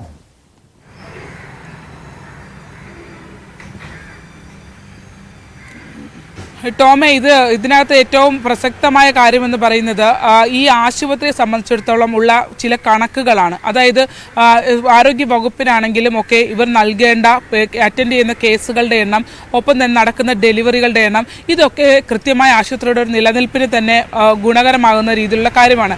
അവിടെയാണ് ഈ ഡോക്ടർ പുഷ്പ എന്നുള്ള ആൾക്ക് അത്രയധികം ഒരു സൗകര്യം കിട്ടുന്നത് എന്നുള്ളതാണ് നമുക്ക് മനസ്സിലാക്കാൻ കഴിയുന്നത്. അതായത് ബാക്കിയുള്ള ഡോക്ടർമാർ വാങ്ങുന്ന പണത്തേക്കാൾ കുറഞ്ഞ പൈസ ഡോക്ടർ പുഷ്പ പേഷ്യൻസിനെ നോക്കുന്നത്. അപ്പോൾ ഈ മറ്റ് ഡോക്ടർമാർ ഉള്ള പേഷ്യൻസിനേക്കാൾ ഇരട്ടിയോളം പേഷ്യൻസ് ഇവർക്ക് ഉണ്ട് എന്നുള്ളതാണ്. അപ്പോൾ ഈ നമ്മൾ അതിനകത്ത് നിന്ന് തന്നെ നടത്തിയ അന്വേഷണത്തിൽ മനസ്സിലാക്കാൻ കഴിയുന്നത് എത്തുന്ന പേഷ്യൻസിൻ്റെ എണ്ണം വളരെ കൂടുതലാണ്. അപ്പോൾ ആ കേസുകൾ സംബന്ധിച്ച് എല്ലാവരുടെയും ശാരീരിക സ്ഥിതിയെക്കുറിച്ചോ അല്ലെങ്കിൽ അവരുടെ മെഡിക്കൽ കണ്ടീഷനെ കുറിച്ചോ കൃത്യമായൊരു ധാരണ പലപ്പോഴും ഈ പ്രസവ സമയങ്ങളിൽ അവിടെ ഉണ്ടാകുന്നില്ല എന്നുള്ള വിവരം നമുക്ക് അകത്തു നിന്നുള്ള നഴ്സുമാരിൽ നിന്നടക്കം ലഭ്യമാകുന്നുണ്ട്. അതായത് ഈ കേസ് ഷീറ്റിൽ ഇപ്പോൾ എടുക്കേണ്ട ഒരു കേസാണെങ്കിൽ ഇപ്പോൾ നേരത്തെ സൂചിപ്പിച്ചതുപോലെ തന്നെ സിസേറിയൻ നടത്തേണ്ടതാണോ, അല്ലെങ്കിൽ ഈ കുട്ടിയുടെ വലിപ്പത്തെ സംബന്ധിച്ചൊക്കെയുള്ള കാര്യങ്ങൾ ഉള്ള നവജാത ശിശുവിൻ്റെ വലിപ്പം, അത്തരം കാര്യങ്ങളിലൊക്കെ കുറിച്ചോ ഒരു ഇപ്പോൾ നേരത്തെ നമ്മൾ ഈ രമ്യയുടെ അമ്മ കുട്ടി, അതായത് ഈ ജനിച്ച കുഞ്ഞിൻ്റെ അമ്മയുടെ അമ്മ നമ്മളോട് സംസാരിച്ചിരുന്നു. അവർ പറഞ്ഞത് വളരെ ധൃതിയോടെയാണ് ഡോക്ടർ ചെയ്യുന്നത്. ഈ ധൃതിയോടെ കാര്യങ്ങൾ കൈകാര്യം ചെയ്യുമ്പോൾ ഉണ്ടാകുന്ന പാളിച്ച, ഇതേ ആരോപണം തന്നെയാണ് നമുക്ക് അന്ന് 1.5 വയസ്സുകാരൻ്റെ അമ്മയിൽ നിന്ന് കിട്ടിയ ബൈറ്റിലും അവർ അങ്ങനെ തന്നെയാണ് പറഞ്ഞത്. അതായത് ആ കുട്ടിക്ക് വലിയ ബ്ലീഡിങ് ആ സമയത്ത് ഉണ്ടായത്. പ്രസവ സമയത്ത് ഇതുപോലെ തന്നെ കുട്ടി ഇറങ്ങി വരാത്ത സാഹചര്യമായിരുന്നു, വലിയ ബ്ലീഡിങ് ഉണ്ടായിരുന്നു. ആ വലിയ ബ്ലീഡിങ് ഉണ്ടായിരുന്ന ഹീമോഗ്ലോബിൻ്റെ അളവ് തന്നെ വലിയ വ്യത്യാസം ഈ പ്രസവത്തിന് ശേഷം ആ അമ്മയ്ക്ക് ഉണ്ടായിരുന്നു. ഒപ്പം പകുതി സ്റ്റിച്ച് ചെയ്തതിനു ശേഷം ഡോക്ടർ പോയതിന് ശേഷം തിരികെ വന്ന് പകുതി സ്റ്റിച്ച് ചെയ്തു എന്ന് പറയുമ്പോൾ തന്നെ ഒരു സാഹചര്യം നമുക്ക് മനസ്സിലാക്കാൻ കഴിയും. അങ്ങനെ ഒരു സാഹചര്യത്തിലൂടെയാണ് ഈ കുട്ടികൾ കടന്നു പോകുന്നത്. പക്ഷേ ഇത് സാധാരണക്കാരായ മനുഷ്യരുടെ ജീവൻ വെച്ച് പന്താടേണ്ട, അല്ലെങ്കിൽ ഒന്നും അറിയാത്ത നവജാത ശിശുക്കളുടെ ജീവിതം വെച്ച് കളിക്കേണ്ടതാണോ ഈ ആരോഗ്യ വകുപ്പ് ഇത്തരത്തിലൊരു കാര്യത്തിൽ എടുക്കേണ്ട നിലപാട് എന്നുള്ളത് വളരെ പ്രധാനമാണ്. ഇതിനപ്പുറത്തേക്ക് ഇപ്പോൾ സമാനമായ രീതിയിൽ 3 കുട്ടികൾക്ക് നേരത്തെ പരിക്കേറ്റിട്ടുണ്ട് എന്ന് WNC ആശുപത്രിയിലെ സൂപ്രണ്ട് ഡോക്ടർ ദീപ്തി തന്നെ പറയുമ്പോൾ അവരത് മുകളിലേക്ക് റിപ്പോർട്ട് ചെയ്തോ? അങ്ങനെ റിപ്പോർട്ട് ചെയ്തിട്ടുണ്ടെങ്കിൽ ആരോഗ്യ വകുപ്പ് എന്ത് നടപടി എടുത്തു എന്ന ചോദ്യം വളരെ പ്രസക്തമാണ്. അങ്ങനെ ഒരു നടപടി എടുത്തിട്ടില്ലെങ്കിൽ ബോധപൂർവം ഇതെല്ലാം മറച്ചു വെച്ചുകൊണ്ട് അവിടെ എത്തുന്ന മനുഷ്യരെ വഞ്ചിക്കുന്ന രീതിയാണ് ആരോഗ്യ വകുപ്പിന്റെ ഭാഗത്തു നിന്ന് ഉണ്ടാകുന്നതെന്ന് തന്നെ നമുക്ക് പറയാം. പിന്നെ ഈ കേസിൽ കണ്ട സൂചിപ്പിച്ചതുപോലെ ഗുരുതരമായിട്ടുള്ള വീഴ്ച ആരോഗ്യ വകുപ്പിന്റെ ഭാഗത്തുനിന്നുണ്ടാകുന്നുണ്ട്, ആശുപത്രി സൂപ്രണ്ടിന്റെ ഭാഗത്തുണ്ടാകുന്നു. കഴിഞ്ഞ ദിവസവും സമാനമായ ഒരു വാർത്ത ശരണ്യ സ്നേഹജൻ റിപ്പോർട്ട് ചെയ്തിരുന്നു. അതായത് പ്രസവത്തിനിടയിൽ ഞരമ്പുകൾക്ക് പരിക്കുപറ്റി കൈ തളർന്നുപോയ കുഞ്ഞിന്റെ അച്ഛൻ വിഷ്ണുവിനോട് ആശുപത്രിയിലെ പിഴവുകൾ ശരിവെച്ച് വനിതാ ശിശു ആശുപത്രിയിലെ സൂപ്രണ്ട് ഡോക്ടർ ദീപ്തി നടത്തുന്ന ശബ്ദ സംഭാഷണം നേരത്തെ പുറത്തു വന്നതാണ്. അതിലേക്ക് ഒരിക്കൽ കൂടി. ആ ഡിസ്ചാർജ് സമ്മറി പോലും ഒന്നും എഴുതിയിട്ടില്ല, വെറും ബ്ലാങ്ക് ആയി കിടക്കുക. വെറും ഇത്രയും സ്ട്രിക്റ്റ് ലേബറായിട്ട് അതൊന്നും മെൻഷൻ ചെയ്തിട്ട് പോലും ഇല്ല ഇവർക്ക്. അതൊന്നും മെൻഷൻ ചെയ്യുന്ന പോലും ഇല്ല. പിന്നെ എന്ത് പറയാനാണ് മാഡം? നമ്മുടെ അടുത്ത് ഇപ്പം മാഡത്തിനോട് വിശ്വാസം ഉള്ളതുകൊണ്ട് മാഡം പറയുന്നു 3 മാസം ഇല്ല 6 മാസം കൊണ്ട് ശരിയാവും, കൊച്ചിൻ്റെ കൈ റെഡിയാവും എന്ന് പറയാൻ നേരത്ത് നമ്മളൊരു ഡോക്ടറിന് കൊടുക്കുന്ന നമ്മളൊരു ഇതുണ്ട്. ഡോക്ടറായാലും ഇതിന് മുമ്പും ആ വർഷം 3 പിള്ളേർക്ക് ഉണ്ടായിട്ടുണ്ട്. ഇദ്ദേഹം ഈ പരാതിയാണ് എന്നോടൊന്ന് പറഞ്ഞിട്ട് പോയില്ലേ. അതിനുശേഷം ആ 2 പേരെയും ഞാനിവിടെ ഒന്ന് വരുത്തി കണ്ടു. അവർ 2 പേരും മെഡിക്കലായിട്ട് ഇരിക്കുകയാണ്, യാതൊരു പ്രശ്നവുമില്ല. കാരണം ഇഞ്ചുറിയുടെ ആ ഒരു എമൗണ്ട് ഇത് ഇദ്ദേഹത്തിൻ്റെ മാസം തന്നെ ഒരു കുട്ടി, പിന്നെ അല്ലാതെ ഒരു കുട്ടി, 3 പേർക്കായിരുന്നു ആ ഒരു എൻ്റെ വർഷത്തിൽ. നമുക്ക് മൊത്തം 2200ഓളം ഡെലിവറി ഉണ്ടായിരുന്നു. അതിൽ 3 പേർക്കാണ് ഈ കൈക്ക് പ്രോബ്ലം ഉണ്ടായത്. അല്ല, അതിന് മുന്നേ ഇവർക്കെതിരെ റിപ്പോർട്ടുണ്ട്. അതിന് മുന്നേ ഇവർക്കെതിരെ 3-4 നെഗ്ലിജൻസ് ഓൾറെഡി ഉണ്ട്. പിന്നെ എന്തുകൊണ്ടാണ് ഇവിടെ ഇങ്ങനെ വെക്കുന്നത്? ഞാൻ കൊച്ചുങ്ങളൊക്കെ ഇതുപോലെയാണോ അദ്ദേഹം ഇങ്ങനെയാണെന്ന് പറഞ്ഞപ്പോഴേ നമ്മൾ എനിക്ക് മെഡിക്കൽ സയൻസിന്റെ ഭാഗമായതുകൊണ്ട് തന്നെ ഇത് ശരിയാവുന്നുള്ളത് കുറച്ച് സമയം കൊണ്ട് റിവേഴ്സിബിൾ എന്നാണ് പറയുന്നത്. അപ്പൊ അതുകൊണ്ട് അങ്ങനെയല്ലേ എന്ന് പറഞ്ഞ് ഞാൻ ആ കൊച്ചുങ്ങളോട് പറഞ്ഞു. ഞാൻ പറഞ്ഞു ഇങ്ങോട്ട് വരുമോ എന്ന് പറഞ്ഞുകൊണ്ട് ഫംഗ്ഷൻ ശരണ്യ, ഇത് കഴിഞ്ഞ ദിവസം ഇതുപോലൊരു ശരണ്യ പുറത്തു കൊണ്ടുവന്ന ഒരു വാർത്തയാണിത്. അതിന്റെ ഓഡിയോ സംഭാഷണമാണ്. ഇതുപോലെ നിരവധി കുട്ടികളുടെ അവസ്ഥ. ഒരു കുഞ്ഞിന് വൈകല്യം സംഭവിച്ചു, അവിടെയും ഡോക്ടർ പുഷ്പയെ സംരക്ഷിക്കുന്ന സമീപനം. അന്ന് ആ സംഭവത്തിൽ അന്ന് മന്ത്രി പറഞ്ഞതാണ്, മന്ത്രിയുടെ പ്രഖ്യാപനം ഉണ്ടായതാണ്, ഇതുപോലെ വീഴ്ച സംഭവിച്ച ആ കുഞ്ഞിന്റെ തുടർ ചികിത്സ സർക്കാർ ഏറ്റെടുക്കുമെന്ന്. പക്ഷേ യാതൊരു നടപടിയും ഉണ്ടായില്ല. ഇപ്പോഴും ഡോക്ടർ പുഷ്പ സർവീസിൽ തുടരുന്നു. അന്വേഷണ വിധേയമായി പോലും അവരെ സസ്പെൻഡ് ചെയ്തില്ല. എന്താണ് ഈ കുട്ടികളുടെ മാതാപിതാക്കളുടെ തീരുമാനം? ഒരു കുടുംബം സമരരംഗത്തേക്ക് ഇറങ്ങുന്നു, സർക്കാരോ അല്ലെങ്കിൽ മന്ത്രി തലത്തിൽ ആരെങ്കിലും അവരെ ആശ്വസിപ്പിക്കാനെങ്കിലും ഇതുവരെയെങ്കിലും ഒന്ന് ഫോൺ വിളിക്കാനെങ്കിലും തയ്യാറായോ ശരണ്യ? അങ്ങനെയൊന്നും ഉണ്ടായിട്ടില്ല ടോം. അതായത് 3 കേസുകൾ ഇപ്പോൾ ഡോക്ടർ പുഷ്പയ്ക്കെതിരെ ഉണ്ട് എന്നുള്ളതാണ്. അത് അത്തരത്തിൽ 3 കേസുകൾ നിലനിൽക്കുമ്പോൾ തന്നെ നേരത്തെ സൂചിപ്പിച്ചതുപോലെ തന്നെ പൂർണ്ണ അംഗവൈകല്യത്തോടുകൂടി ജനിച്ച സക്രിയ ബസാർ സ്വദേശിയായ അനീഷിൻ്റെയും ഒപ്പം തന്നെ സുറുമിയുടെയും കുഞ്ഞ്, ആ കുഞ്ഞിൻ്റെ അവസ്ഥയും അതീവ ദയനീയമാണ്. കാരണം ഈ കുഞ്ഞിന് ഇത്രയധികം പ്രശ്നങ്ങളുണ്ടെന്ന് ഒരു ഘട്ടത്തിൽ പോലും കണ്ടെത്താനായി ഈ ഡോക്ടർമാരടങ്ങുന്ന സംഘത്തിന് കഴിഞ്ഞിരുന്നില്ല എന്നുള്ളതാണ്. മാത്രമല്ല ആ കുട്ടിക്ക് ഇങ്ങനത്തെ ഒരു സാഹചര്യത്തിൽ ജനിച്ചത് മാത്രമല്ല ആ കുഞ്ഞിൻ്റെ കുടുംബത്തിന് ഈ അനീഷും ഡ്രൈവിംഗ് ചെയ്യുന്ന ഒരാളാണ്, ഡ്രൈവിംഗ് തൊഴിലാളിയാണ്. അവർക്കൊന്നും ജീവിത സാഹചര്യത്തിൽ ഇത്തരത്തിൽ ഒരു വലിയ ട്രീറ്റ്മെൻറ്റിലേക്ക് പോകാനോ മറ്റു കാര്യങ്ങൾക്കോ കഴിയില്ല. അവരെയും ഡോക്ടർ ആദ്യം ആരോഗ്യ വകുപ്പ് അധികൃതർ പറഞ്ഞ് ആശ്വസിപ്പിക്കുകയാണ് ചെയ്തത്, ട്രീറ്റ്മെൻറ്റ് അടക്കമുള്ള കാര്യങ്ങൾ സഹായം ഉണ്ടാകുമെന്ന്. പക്ഷേ ആ സഹായം പിന്നീട് ഉണ്ടായിട്ടില്ല എന്നുള്ളത് കൊണ്ടാണ് ആ കുടുംബം സമരത്തിലേക്ക് പോകുമെന്ന് അവർ പ്രഖ്യാപിക്കുകയും ചെയ്തിട്ടുള്ളത്. നമുക്കറിയാം ടോമെ, ഇതിനകത്ത് വലിയ കള്ളക്കളി. നേരത്തെ നമ്മൾ കേട്ട ശബ്ദ സംഭാഷണത്തിൽ പറയുന്ന ആ 1.5 വയസ്സുകാരൻ, കൈ തളർന്നു പോയ 1.5 വയസ്സുകാരൻ വിഹാന്റെ അച്ഛൻ പറയുന്നൊരു കാര്യമുണ്ട്. അതായത് ഡിസ്ചാർജ് സമ്മറിയിൽ ഒന്നും രേഖപ്പെടുത്തിയിട്ടില്ല എന്നുള്ളത്. അതായത് നിയമപരമായി ഒരു കേസിലേക്ക് പോകുന്ന ഘട്ടത്തിൽ ഇവർ രക്ഷപ്പെടുന്ന രീതിയിൽ ഡിസ്ചാർജ് സമ്മറികളിൽ പോലും, കുട്ടിയുടെ ഡിസ്ചാർജ് സമ്മറിയിൽ പോലും കാര്യങ്ങൾ രേഖപ്പെടുത്തിയിരുന്നില്ല എന്നുള്ളതാണ്. മറ്റൊന്ന്, അതേ സംഭവം തന്നെ ഇവിടെയും സംഭവിച്ചിട്ടുണ്ട്. അതായത് ഈ 58 ദിവസത്തോളം പ്രായമുള്ള ഈ കുഞ്ഞ് കഴിഞ്ഞ ഒക്ടോബർ 2-നാണ് ജനിച്ചത്. ആ കുഞ്ഞിൻ്റെ ഡിസ്ചാർജ് സമ്മറി ഞാൻ ഇന്നലെ വായിച്ചു നോക്കി. ആ ഡിസ്ചാർജ് സമ്മറിയിൽ ഒരിടത്ത് പോലും ഈ കുഞ്ഞിന് ഈ ബ്രേക്കൽ പ്ലെക്സസ് ഇഞ്ചുറി സംഭവിച്ചിട്ടുണ്ടെന്നും ഒപ്പം തന്നെ എൽസ് പാൾസി എന്ന ആ സാഹചര്യത്തിലേക്ക് കുട്ടി എത്തിയിട്ടുണ്ട് എന്നുള്ളതും ഡിസ്ചാർജ് സമ്മറിയിൽ എവിടെയും രേഖപ്പെടുത്തിയിട്ടില്ല എന്നുള്ളതാണ്. അതായത് നമുക്കറിയാം, നമ്മുടെ ഒരു കുട്ടി ജനിച്ചു കഴിഞ്ഞാൽ ആശുപത്രിയിൽ അതിൻ്റെ ഹെഡ് ടു ഫൂട്ട് ആണ് അതിൻ്റെ ഇൻസ്പെക്ഷൻ നടത്തി കുട്ടിയുടെ ഓരോ നീളവും അടക്കമുള്ള എല്ലാ കാര്യങ്ങളും അത് രേഖപ്പെടുത്തിയാണ് നമ്മൾക്ക് ആ കുട്ടിയുടെ റെക്കോർഡ് നമുക്ക് തരുന്നത്. എന്നാൽ ഇവിടെ ഒരു കാര്യങ്ങളും രേഖപ്പെടുത്തിയിട്ടില്ല എന്ന് മാത്രമല്ല, ഈ ഡിസ്ചാർജ് സമ്മറി ഈ ഡോക്ടർമാർക്ക് ക്ലീൻ ചിറ്റ് നൽകുന്ന ഡിസ്ചാർജ് സമ്മറി ആണെന്നുള്ളതാണ്. ഈ കുട്ടിയെ ഇന്നിപ്പോൾ കണ്ട ആ കുട്ടിയുടെയും അവസ്ഥ ആ ഡിസ്ചാർജ് കാർഡിൽ ഒരു കാര്യങ്ങളും ഇവർ രേഖപ്പെടുത്തിയിട്ടില്ല. മാത്രമല്ല ഈ കുഞ്ഞിനെ ഈ അമ്മയും രമ്യയും ഒപ്പം തന്നെ ഈ കുഞ്ഞും ആശുപത്രിയിൽ ചികിത്സയിൽ ഇരിക്കുന്ന ഘട്ടത്തിൽ തന്നെ കുട്ടി പലതവണ PMR-ലേക്കും, അതായത് ജനറൽ ആശുപത്രിയിലെ PMR-ലേക്കും ഒപ്പം തന്നെ ന്യൂറോ വിഭാഗത്തിലേക്കും ഒപ്പം തന്നെ ഈ വണ്ടാനം മെഡിക്കൽ കോളേജിലും ഒക്കെ കുട്ടിയെ കൊണ്ടുപോകേണ്ട റെഫർ ചെയ്ത് വിട്ടിട്ടുണ്ട് ഇവിടുന്ന് പീഡിയാട്രീഷ്യൻസ്. പക്ഷെ ആ കാര്യങ്ങളൊന്നും എന്തുകൊണ്ട് ഈ ഡിസ്ചാർജ് സമ്മറിയിൽ രേഖപ്പെടുത്തിയിട്ടില്ല എന്നുള്ള ചോദ്യം എന്നാൽ ഒരു ഉത്തരമേ ഉള്ളൂ. എന്തെങ്കിലും ആരോപണം അല്ലെങ്കിൽ ഇത് കണ്ടുപിടിപ്പിക്കപ്പെട്ട് വന്നു കഴിഞ്ഞാൽ ഇവർ രക്ഷപ്പെടണം എന്നുള്ള ഒറ്റ അജണ്ടയാണ് അതിന് പിന്നിൽ എന്നുള്ള കാര്യത്തിൽ ഒരു തർക്കവുമില്ല. അതുകൊണ്ട് തന്നെ നിയമത്തിന്റെ നൂലാമാലകൾ ഉപയോഗിച്ചുകൊണ്ട് പാവപ്പെട്ട മനുഷ്യരെ ചൂഷണം ചെയ്യുകയാണ് ഇവിടെ ആലപ്പുഴ വനിതാ ശിശു ആശുപത്രിയിൽ. ടോം,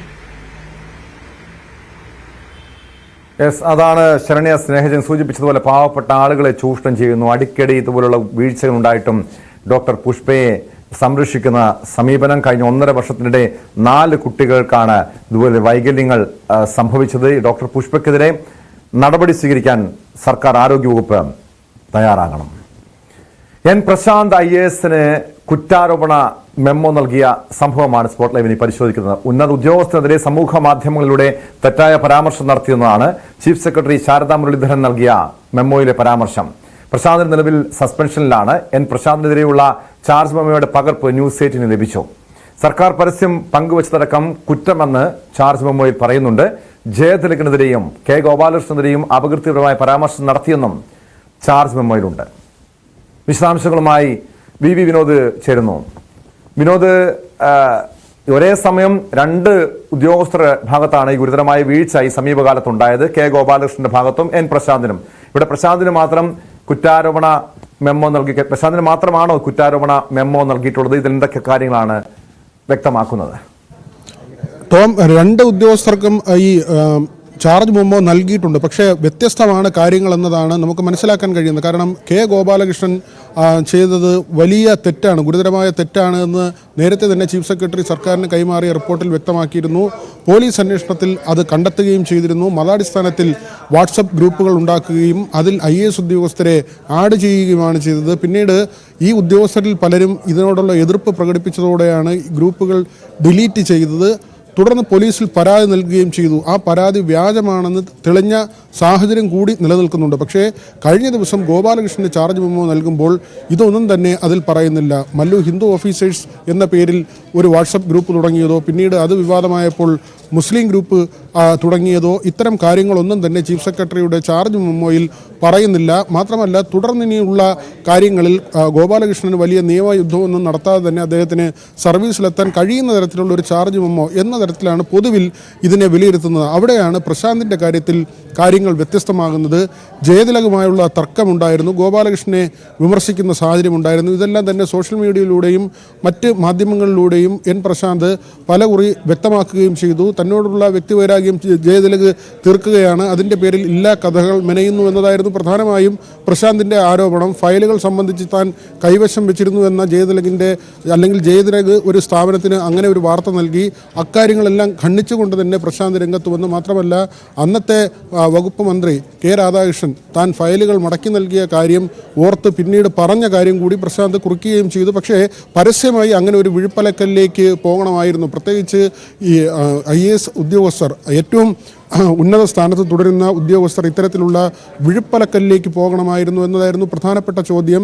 പൊതുജന സമക്ഷം സർക്കാരിൻ്റെ പ്രതിച്ഛായയ്ക്ക് അത് ക്ഷീണം ഉണ്ടാക്കുന്ന ഒരു കാര്യം തന്നെയാണ്. പക്ഷേ പ്രശാന്തിൻ്റെ കാര്യത്തിൽ നേരത്തെ വന്ന പോലീസിൻ്റെ ചീഫ് സെക്രട്ടറിയുടെ കണ്ടെത്തലുകൾ, ഈ പരസ്യ വിമർശനം ഉന്നയിച്ചതടക്കമുള്ള കാര്യങ്ങൾ അതെല്ലാം തന്നെ ഈ ചാർജ് മെമ്മോയിലും അക്കമിട്ട് നിരത്തുന്നുണ്ട്.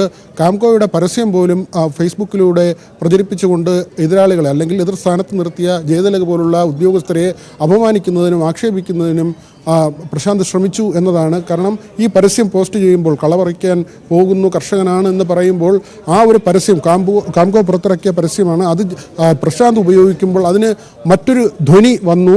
മറ്റ് ഉദ്യോഗസ്ഥരെ കളിയാക്കുന്ന തരത്തിൽ അത് ഉപയോഗിച്ചു എന്നതാണ് ഒരു കണ്ടെത്തലായി പോലും വന്നിരിക്കുന്നത്.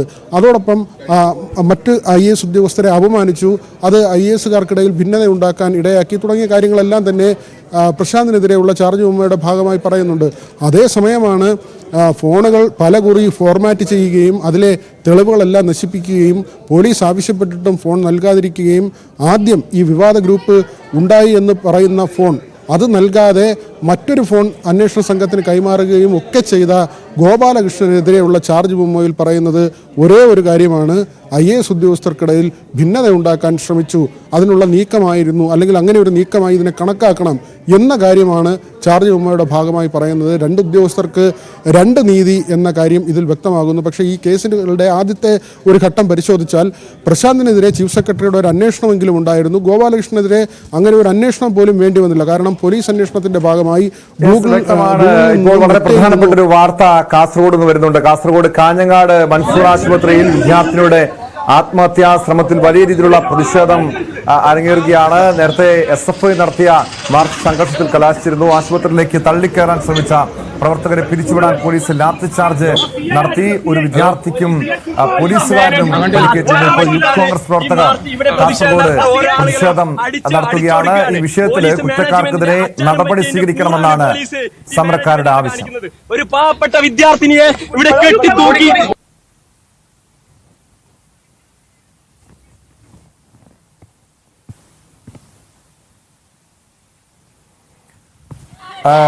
യൂത്ത് കോൺഗ്രസിന്റെ പ്രതിഷേധം സംഘർഷത്തിൽ കലാശിച്ചിരിക്കുന്നു.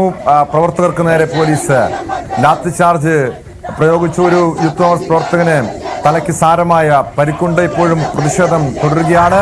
ഹോസ്റ്റൽ മുറിയിൽ ആത്മഹത്യക്ക് ശ്രമിച്ച 3ാം വർഷ നഴ്സിംഗ് വിദ്യാർത്ഥിനിയുടെ നില ഗുരുതരമായി തുടരുകയാണ്. KV ബൈജു ചേരുന്നു കാസർഗോഡ് വിശദാംശങ്ങളുമായും.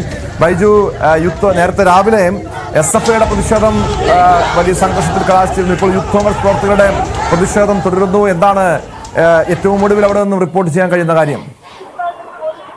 യൂത്ത് കോൺഗ്രസിന്റെയും KSUവിന്റെയും നേതൃത്വത്തിലാണ് ഇപ്പോൾ ഈ മാർച്ച് നടന്നത്. ഈ മാർച്ചിനിടയിലാണ് വലിയ തോതിലുള്ള സംഘർഷമുണ്ടായത്. പോലീസ് ലാത്തി ചാർജ് നടത്തി. ഇപ്പോൾ യൂത്ത് കോൺഗ്രസിന്റെ സംസ്ഥാന ജനറൽ സെക്രട്ടറി ജോമോൻ ജോസഫ് ഉൾപ്പെടെയുള്ളവർക്കെതിരെ തലയ്ക്ക് പരിക്കേൽക്കുന്ന സാഹചര്യം ഉണ്ടായതിൽ ഇപ്പോൾ പ്രതിഷേധം ഇപ്പോഴും തുടരുകയാണ്. പോലീസുമായി ഇപ്പോൾ പ്രവർത്തകർ ഇപ്പോൾ വീണ്ടും മുൻപും തള്ളിലേക്ക് പോവുകയാണ്. പോലീസുമായി തർക്കം തുടരുകയാണ്. അതായത് ഒരു പ്രകോപനവും ഇല്ലാതെയാണ് ഇത്തരത്തിൽ തങ്ങളെ ആക്രമിച്ച് ഇത് ലാത്തിച്ചാർജ് നടത്തിയെന്നാണ് പറയുന്നത്. ഇപ്പോൾ ദൃശ്യങ്ങളിൽ നിന്ന് കാണാം, തത്സമയ ദൃശ്യമാണ് ഇപ്പോൾ കാണുന്നത്. പോലീസ് ഇപ്പോൾ ലാത്തിച്ചാർജ് നടത്തുകയാണ്. ലാത്തിച്ചാർജ് നടത്തുന്ന തത്സമയ ദൃശ്യങ്ങളാണ് ഇപ്പോൾ കാണുന്നത്. ഇപ്പോൾ യൂത്ത് കോൺഗ്രസ് പ്രവർത്തകർ പോലീസ് വീണ്ടും ലാത്തിച്ചാർജ് നടത്തുന്ന ദൃശ്യമാണ്. നേരത്തെ തന്നെ ലാത്തിച്ചാർജ് നടത്തിയിടയിൽ നിരവധി പേർക്ക് പരിക്കേൽക്കുന്ന സാഹചര്യമുണ്ട്. ഇപ്പോൾ വീണ്ടും നമുക്ക് ദൃശ്യങ്ങളിൽ കാണാം, യൂത്ത് കോൺഗ്രസ് പ്രവർത്തകർക്ക് ഭീകരമായ രീതിയിൽ പോലീസ് ലാത്തിച്ചാർജ് നടത്തുന്ന ദൃശ്യങ്ങളാണ് ഇപ്പോൾ കാണുന്നത്. എന്തായാലും SFIയുടെ മാർച്ചും സമാന രീതിയിൽ തന്നെ ലാത്തിച്ചാർജിൽ കലാശിക്കുന്ന സാഹചര്യമാണ് ഉണ്ടായത്. ഇപ്പോൾ നിരവധി പ്രവർത്തകർക്ക് പരിക്കേൽക്കുന്ന സാഹചര്യം ഉണ്ടായത്. പോലീസുമായി വലിയ തോതിൽ വാക്ക് തർക്കം നടക്കുന്നതാണ് തത്സമയമായ ദൃശ്യങ്ങൾ ഇപ്പോൾ കാണുന്നത്. എന്തായാലും ഇപ്പോൾ ഈ റോഡ് ഉപരോധം ഉൾപ്പെടെ നടക്കുന്നത് ജോമോൻ ജോസഫ് തലക്ക് പൊട്ടേറ്റ് രീതിയിലാണുള്ളത്. ലാത്തിച്ചാർജിൽ തലക്ക് പരിക്കേറ്റിരിക്കുന്നു. എന്തായാലും പ്രകോപിതമായ യൂത്ത് കോൺഗ്രസ് പ്രവർത്തകർ പോലീസുമായി ചർച്ചിക്കുന്നതാണ് നമുക്കിപ്പോൾ ഇവിടെ കാണാൻ സാധിക്കുന്നത്. 2 തവണ പോലീസ് ലാത്തിച്ചാർജ് നടത്തിയിട്ടും പ്രവർത്തകർ തിരിഞ്ഞു പോകാൻ തയ്യാറായിട്ടില്ല. ശക്തമായ പ്രതിഷേധമാണ് ഇപ്പോൾ യൂത്ത് കോൺഗ്രസിന്റെയും KSUവിന്റെയും ഭാഗത്തു നിന്നും ഉണ്ടാകുന്നത്. പ്രവർത്തകർ പോലീസുമായി വാക്കുതർക്കം നടത്തുന്നത് കാണാം. ഇപ്പോൾ DYSP ഉൾപ്പെടെയുള്ള ഉന്നത ഉദ്യോഗസ്ഥർ ഇവിടെ ഉണ്ട്. അജിത്ത് ഉൾപ്പെടെയുള്ളവരുമായി തർക്കിക്കുന്ന ആ ദൃശ്യമാണ് ഇപ്പോൾ കാണാൻ സാധിക്കുന്നത്. 2 തവണയാണ് ലാത്തിച്ചാർജ് നടത്തിയത്. പ്രവർത്തകർ തിരിഞ്ഞു പോകാൻ തയ്യാറായിട്ടില്ല. നിരവധി പ്രവർത്തകർക്ക് പരിക്കേറ്റിട്ടുണ്ട്. രാവിലെ നടന്ന SFI മാർച്ചിലും സമാനമായ സ്ഥിതിയായിരുന്നു ഉണ്ടായിരുന്നത്. ലാത്തിച്ചാർജ് നടത്തിയതിൽ ഒരു പോലീസുകാർ ഇതിനകത്ത് ഈ പ്രതിഷേധക്കാരുടെ വിവിധ യുവജന സംഘടനകളുടെയും വിദ്യാർത്ഥി സംഘടനകളുടെയും ആവശ്യം എന്താണ്? ഈ 3ാം വർഷ നഴ്സിംഗ് വിദ്യാർത്ഥിനിയുടെ ആരോഗ്യനില ഇപ്പോൾ എങ്ങനെയാണ്? ഇവർ പ്രധാനമായും പറയുന്നത് ഈ സംഭവത്തിൽ വാർഡിനെതിരെയാണ് ഇപ്പോൾ ഈ വിദ്യാർത്ഥികളൊക്കെ പരാതി പറയുന്നത്. വാർഡിനെതിരെ കേസെടുക്കണമെന്നാണ് വിദ്യാർത്ഥികൾ ആവശ്യപ്പെടുന്നത്. ഈ നഴ്സിംഗ് സ്കൂൾ വിദ്യാർത്ഥികൾ ഏതായാലും മാനേജ്മെന്റ് അതിന് വാർഡിനെതിരെ നടപടിയെടുത്തിട്ടുണ്ട്. അവരെ ഇവിടെ നിന്നും പുറത്താക്കിയിട്ടുണ്ട് സ്ഥാപനത്തിൽ. പക്ഷേ കേസെടുക്കണമെന്നൊരു ആവശ്യമാണ് പറയുന്നത്. ഇപ്പോൾ KSU യൂത്ത് കോൺഗ്രസും അതുപോലെ തന്നെയാണ് അത് ആവശ്യം തന്നെയാണ് ഉന്നയിക്കുന്നത്. ഈ കുറ്റക്കാർക്കെതിരെ കേസെടുത്ത് അന്വേഷണം നടത്തണം. പക്ഷെ അതിലൊരു സാങ്കേതിക പ്രശ്നമുള്ളത്, ഈ കുട്ടി ഇപ്പോഴും അതീവ ഗുരുതരാവസ്ഥയിൽ മംഗളൂരുവിൽ ചികിത്സയിലാണുള്ളത്. ഈ കുട്ടിയുടെ കുടുംബം ഇതുവരെ പരാതി നൽകിയിട്ടില്ല. ആ കാര്യത്തിൽ പോലീസ് നമ്മൾ ചോദിച്ചപ്പോൾ പറഞ്ഞത് കുട്ടിയുടെ രക്ഷിതാക്കളിൽ നിന്നോ ഏതെങ്കിലും തരത്തിൽ പരാതി ലഭിച്ചാൽ മാത്രമേ ഇതിൽ കേസെടുക്കുന്ന ഉൾപ്പെടെ മറ്റു നടപടികളിലേക്ക് പോലീസ് കടക്കൂ. നിലവിൽ അത്തരത്തിൽ കേസെടുക്കാൻ സാഹചര്യമില്ല എന്നാണ് പറയുന്നത്. പക്ഷേ ഇന്ന് അല്പസമയം മൂന്നരക്ക് ഈ സ്കൂളിലെ നഴ്സിംഗ് വിദ്യാർത്ഥിനികൾ അതുപോലെ തന്നെ മാനേജ്മെന്റ് ഒപ്പം പോലീസും കൂടി ഒരു ചർച്ച നടത്തുന്നുണ്ട്. ഈ ഇവിടുത്തെ വാർഡനെ പറ്റി വലിയ തോതിലുള്ള പരാതികളാണ് ഈ വിദ്യാർത്ഥികൾ ഉന്നയിച്ചത്. ഇന്നലെയൊക്കെ നമ്മൾ കണ്ടതാണ്. അപ്പോൾ അത് സംബന്ധിച്ചൊരു തീരുമാനം ഉണ്ടാക്കാനാണ് ഇത്തരത്തിൽ ചർച്ച നടത്തുന്നത്. എന്തായാലും 3:30 പോലീസുമായുള്ള ചർച്ചയുണ്ട്. ചർച്ചയിൽ ഒരു തീരുമാനം ഉണ്ടാകും എന്ന ഒരു ഉറപ്പിന്മേലാണ് ഈ കുട്ടികൾക്കൊപ്പമാണ് തങ്ങളെന്ന് മാനേജ്മെന്റ് നേരത്തെ തന്നെ വ്യക്തമാക്കിയിട്ടുണ്ട്. അവരുടെ ആവശ്യം എന്താണ്, ആ രീതിയിലുള്ള പരിഗണന ഉണ്ടാകും. ഈ വാർഡനെ മാറ്റും ഉൾപ്പെടെയുള്ള ആ നടപടികളിലേക്ക് കടക്കുമെന്ന് തന്നെയാണ് മാനേജ്മെന്റ് പറഞ്ഞത്. അങ്ങനെയാണെങ്കിൽ ആ പ്രശ്നം ഇന്നത്തോടുകൂടി തീരും. അപ്പോഴും ഈ കുട്ടി അതീവ ഗുരുതരാവസ്ഥയിൽ ഇപ്പോൾ ആശുപത്രിയിൽ ചികിത്സയിൽ തന്നെയാണുള്ളത്.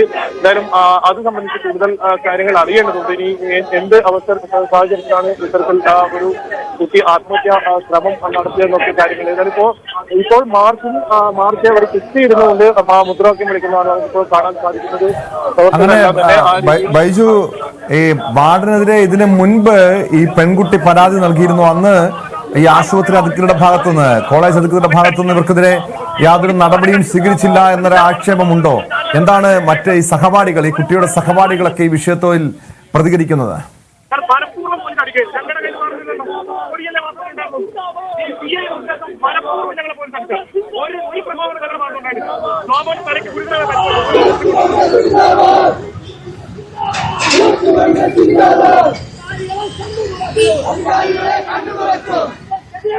ബൈജു, പ്രതിഷേധം കൂടുതൽ ശക്തമാവുകയാണോ? എന്താണ് ഇപ്പോഴത്തെ യൂത്ത് കോൺഗ്രസ് പ്രവർത്തകർ നിലപാടെന്താണ്? അവർ സംഘർഷമുണ്ടാകുന്ന ഒരു പ്രവർത്തകന് പരിക്കേൽക്കുന്നു, പ്രവർത്തകർ പിന്തിരിയാൻ ഉള്ള യാതൊരു സാധ്യതയുമില്ലേ? പോലീസ് ഒരു കടുത്ത നടപടി സ്വീകരിക്കുമോ?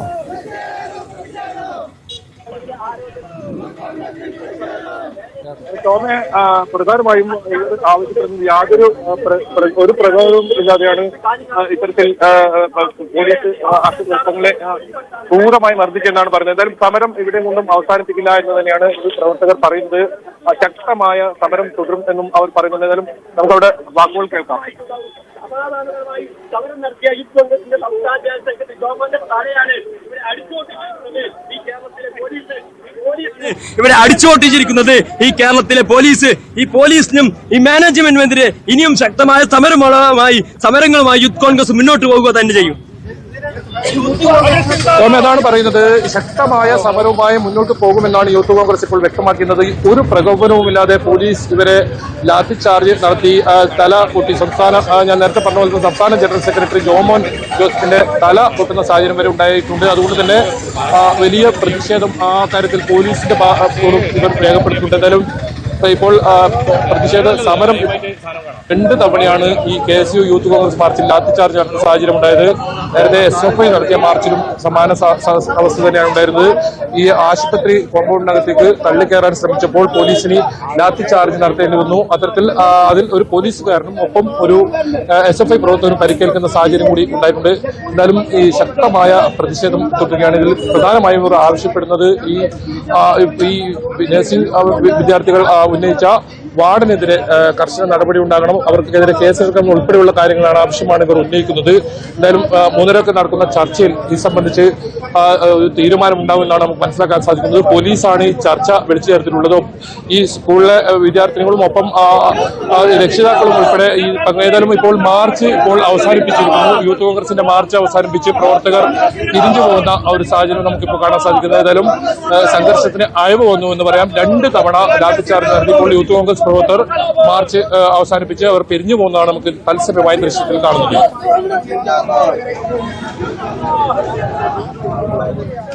വ്യക്തമാണ്. KV ബൈജു ആണ് കാസർഗോഡ് നിന്ന് വിവരങ്ങൾ നൽകിയത്. കാസർകോട്ടെ നഴ്സിംഗ് കോളേജ് വിദ്യാർത്ഥിനി ആത്മഹത്യക്ക് ശ്രമിച്ച സംഭവവുമായി ബന്ധപ്പെട്ടാണ് വിവിധ യുവജന വിദ്യാർത്ഥി സംഘടനകൾ പ്രതിഷേധവുമായി രംഗത്തെത്തിയിരിക്കുന്നത്. നേരത്തെ രാവിലെ SFI പ്രവർത്തകർ നടത്തിയ മാർച്ച് സംഘർഷത്തിൽ കലാശിച്ചിരുന്നു. ഇപ്പോൾ യൂത്ത് കോൺഗ്രസ് KSU പ്രവർത്തകർ മാർച്ച് നടത്തുകയാണ്. ഈ ഹോസ്റ്റൽ വാർഡിനെതിരെ നടപടി വേണമെന്നാണ് സമരക്കാരുടെ ആവശ്യം.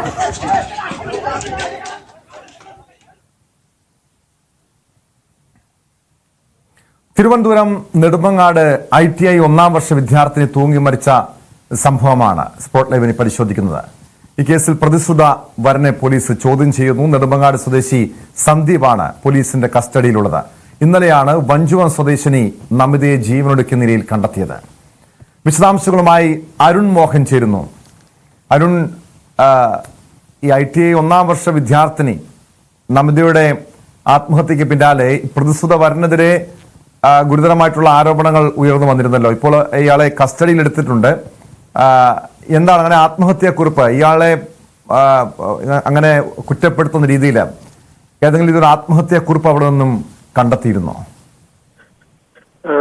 ടോം, ഇന്നലെ വൈകിട്ട് ഉച്ചയോടുകൂടിയായിരുന്നു ഈ പറയുന്ന നമിത എന്ന IT വിദ്യാർത്ഥി, 19-കാരിയായ നമിത എന്ന IT വിദ്യാർത്ഥിയെ വീട്ടിലെ അടുക്കളയിൽ തൂങ്ങി മരിച്ച നിലയിൽ കണ്ടെത്തിയത്. ഈ പെൺകുട്ടിയുമായി സന്ദീപ് എന്ന നെടുമങ്ങാട് സ്വദേശിയായ സന്ദീപുമായി വിവാഹ നിശ്ചയം ഉറപ്പിച്ചിരുന്നു.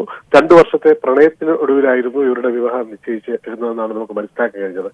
എന്തായാലും ഇന്നലെ രാവിലെ സന്ദീപ് നമിതയെ കാണുന്നു, സംസാരിക്കുന്നു. അതിനുശേഷം ഈ നമിതയെ ഫോണിൽ വിളിക്കുമ്പോൾ, സന്ദീപ് ഫോണിൽ വിളിക്കുമ്പോൾ പ്രതികരണമില്ലാത്തതിനെ തുടർന്ന് വീണ്ടും തിരിച്ചു വന്ന് വീട്ടിൽ നോക്കുമ്പോൾ വീട്ടിലെ ഈ തൂങ്ങി നിൽക്കുന്ന നിലയിൽ കണ്ടെത്തുകയായിരുന്നു എന്നാണ് സന്ദീപ് പോലീസിന് നൽകിയ മൊഴി.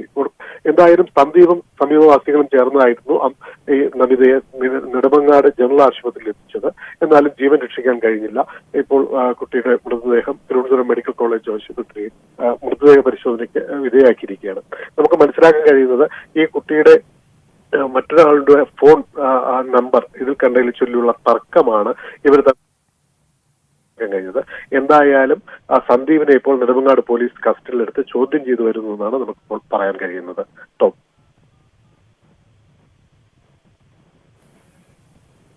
അരുൺ മോഹൻ, അങ്ങനെ ഒരു സംശയത്തിന്റെ അടിസ്ഥാനത്തിൽ ഇരുവരും തമ്മിലുള്ള ബന്ധത്തിന് അങ്ങനെ ഒരു പ്രശ്നങ്ങൾ ഉണ്ടായതായി കുടുംബാംഗങ്ങൾക്ക് അറിവുണ്ടായിരുന്നോ? ആത്മഹത്യാക്കുറിപ്പിൽ ഈ പ്രതിശ്രുത വരൻ സന്ദീപിനെ കുറിച്ച് കൃത്യമായ തന്നെ പരാമർശമുണ്ടോ? ഈ വിഷയങ്ങൾ ഇരുവരും തമ്മിലുള്ള ബന്ധത്തിലെ പ്രശ്നങ്ങളെ കുറിച്ചൊക്കെ പരാമർശമുണ്ടോ? ഈ പെൺകുട്ടിയുടെ അമ്മ ഈ സമയത്ത് പെൺകുട്ടിയുടെ അമ്മ സമീപത്തെ കോഴി ഫാമിലായിരുന്നു ജീവനക്കാരിയാണ്. വീട്ടിൽ ആരും തന്നെ ഉണ്ടായിരുന്നില്ല. പക്ഷെ ഈ പറയുന്ന തരത്തിലുള്ള ഒരു ബന്ധമോ അല്ലെങ്കിൽ ഇവർ തമ്മിലുള്ള ഒരു സ്വരച്ചേർച്ചയോ ഒന്നും വീട്ടുകാർക്ക് അറിയില്ല എന്നാണ് വീട്ടുകാരിൽ നിന്ന് മൊഴി ലഭിക്കുന്നത്. അത് നമുക്ക് മനസ്സിലാക്കാൻ കഴിയുന്നത്. എന്തായാലും അവർ പ്രതികരിക്കാൻ പറ്റിയ ഒരു മാനസികാവസ്ഥയിലല്ല ഈ കുട്ടിയുടെ വീട്ടുകാർ എന്നാണ് ഇപ്പൊ നമുക്ക് പറയാൻ കഴിയും. എന്തായാലും പോലീസ് പരിശോധിക്കുന്നത് സന്ദീപും ഈ പെൺകുട്ടിയും തമ്മിലുണ്ടായ വാക്ക് തർക്കം അത് തന്നെയാണ്, അല്ലെങ്കിൽ അവർ തമ്മിലുള്ള ഒരു മാനസികമായുള്ള ഒരു സംഘർഷാവസ്ഥ തന്നെയാണ് പെൺകുട്ടിയെ മരണത്തിലേക്ക് തള്ളി നീക്കിയതെന്നാണ് ഇപ്പോൾ പോലീസ് വിലയിരുത്തിയിരിക്കുന്നത്. ആത്മഹത്യ തന്നെയാണ് എന്നുള്ള ഒരു നിലയിൽ തന്നെയാണ് നെടുമങ്ങാട് പോലീസ് അന്വേഷണവും മുന്നോട്ട് പോകുന്നത്. എന്തായാലും സന്ദീപിനെ കൂടുതൽ ചോദ്യം ചെയ്താൽ മാത്രമേ ഇതിനുള്ള മറ്റു കാര്യങ്ങളൊക്കെ കഴിയൂ എന്നാണ് നെടുമങ്ങാട് പോലീസ് വ്യക്തമാക്കുന്നത്. ടോം,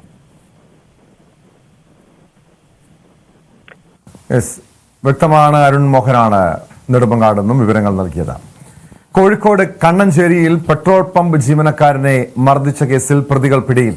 മുഹമ്മദ് റസീൽ, മുഹമ്മദ് നിഖാൽ എന്നിവരാണ് അറസ്റ്റിലായത്. കണ്ണഞ്ചേരി സ്വദേശി കാർത്തികേയന് ആക്രമണത്തിൽ പരിക്കേറ്റിരുന്നു. വിശദാംശങ്ങളുമായി കോഴിക്കോട് നിന്ന് MS അനീഷ് കുമാർ ചേരുന്നു. അനീഷ്, യാതൊരു പ്രകോപനവുമില്ലാതെയാണോ ഈ പ്രതികൾ ഈ പെട്രോൾ പമ്പ് ജീവനക്കാരനായ കാർത്തികേയനെ മർദ്ദിച്ചത്? മറ്റെന്തെങ്കിലും വ്യക്തിപരമായ വിരോധം ഇവർ തമ്മിൽ ഉണ്ടായിരുന്നോ? ടോം, ഇന്നലെ രാത്രിയാണ് കേസിനാസ്പദമായ സംഭവം ഉണ്ടായിരിക്കുന്നത്. പെട്രോൾ പമ്പിൽ ഇന്ധനം അടിക്കുന്നതിനായി എത്തിയവരാണ് ഇരുവരും വാഹനങ്ങൾ ഈ പമ്പിൽ പെട്രോൾ അടിക്കുന്നതിനായി നിർത്തിയിടുകയായിരുന്നു. എന്നാൽ അവരുടെ വാഹനത്തിന് തൊട്ടു മുമ്പിൽ ഉണ്ടായിരുന്ന വാഹനത്തിന് വഴിതെറ്റി, അതായത് തങ്ങളെക്കാൾ പ്രാമുഖ്യം കൊടുത്ത് പുറകിൽ നിന്ന ആളുകൾക്ക് പെട്രോൾ അടിച്ചു നൽകിയെന്ന് ചൂണ്ടിക്കാട്ടിയാണ് ഈ കാർത്തികേയനുമായി വാക്കുതർക്കമുണ്ടായത്. ഈ വാക്കുതർക്കം പിന്നീട് സംഘർഷത്തിൽ കലാശിക്കുകയും ഈ പെട്രോൾ പമ്പ് ജീവനക്കാരനെ ക്രൂരമായി മർദ്ദിക്കുകയുമായിരുന്നു. എന്തായാലും ഇതിന്റെ CCTV ദൃശ്യങ്ങളടക്കം പുറത്തു വരികയും ചെയ്തു. പോലീസ് പിന്നീട് ഈ പ്രതികളെ കണ്ടെത്തുകയും അവരെ അറസ്റ്റ് ചെയ്യുകയും ചെയ്തിരിക്കുന്നു. കാർത്തികേയന്റെ മുഖത്തടക്കം പരിക്ക് പറ്റിയിട്ടുണ്ട്. ശരീരത്തിനും മർദ്ദനമേറ്റ പാടുകൾ ഉണ്ട്. എന്തായാലും അവരെ അറസ്റ്റ് ചെയ്തിട്ടുണ്ട്. പോലീസ് നിലവിൽ പറയുന്ന അനുസരിച്ച് കേവലം ഈ പെട്രോൾ പമ്പിൽ വെച്ചുണ്ടായ പ്രകോപനം മാത്രമല്ല ഇത്തരം ഒരു ക്രൂരമായ മർദ്ദനത്തിലേക്ക് കലാശിച്ചത്. ഇതിനു മുമ്പും ഈ കാർത്തികേയനുമായി ഈ പ്രതികൾക്ക് ചെറിയ വ്യക്തിവൈരാഗ്യം ഉണ്ടായിരുന്നു. ഈ വ്യക്തിവൈരാഗ്യത്തിന്റെ പേരിലാണ് ഈ പെട്രോൾ പമ്പിൽ ഈ പെട്രോൾ അടിക്കാനെത്തിയപ്പോൾ പ്രകോപിതരായത് എന്നാണ് പോലീസ് പറയുന്നത്. എന്തായാലും ഈ സംബന്ധിച്ച് വളരെ വിശദമായ അന്വേഷണം നടത്തി വരികയാണ്. എന്തായിരുന്നു ഈ കാർത്തികേയനുമായി പ്രതികൾക്കുള്ള ഇടപാട്, എന്ത് തരത്തിലുള്ള ഒരു വൈരാഗ്യമാണ് ഈ പ്രതികൾക്ക് ഉണ്ടായിരുന്നതെന്നടക്കമുള്ള കാര്യങ്ങൾ പരിശോധിച്ചു വരികയാണ്. എന്തായാലും ദൃശ്യങ്ങളടക്കം പുറത്തു വന്ന സാഹചര്യത്തിൽ വളരെ പെട്ടെന്ന് തന്നെ പോലീസ് പ്രതികളെ കസ്റ്റഡിയിൽ എടുക്കുകയും ചെയ്തിട്ടുണ്ട്. വളരെ വിശദമായ അന്വേഷണം ഇക്കാര്യത്തിൽ നടക്കുന്നു എന്നാണ് പോലീസ് അറിയിക്കുന്നത്. ടോം,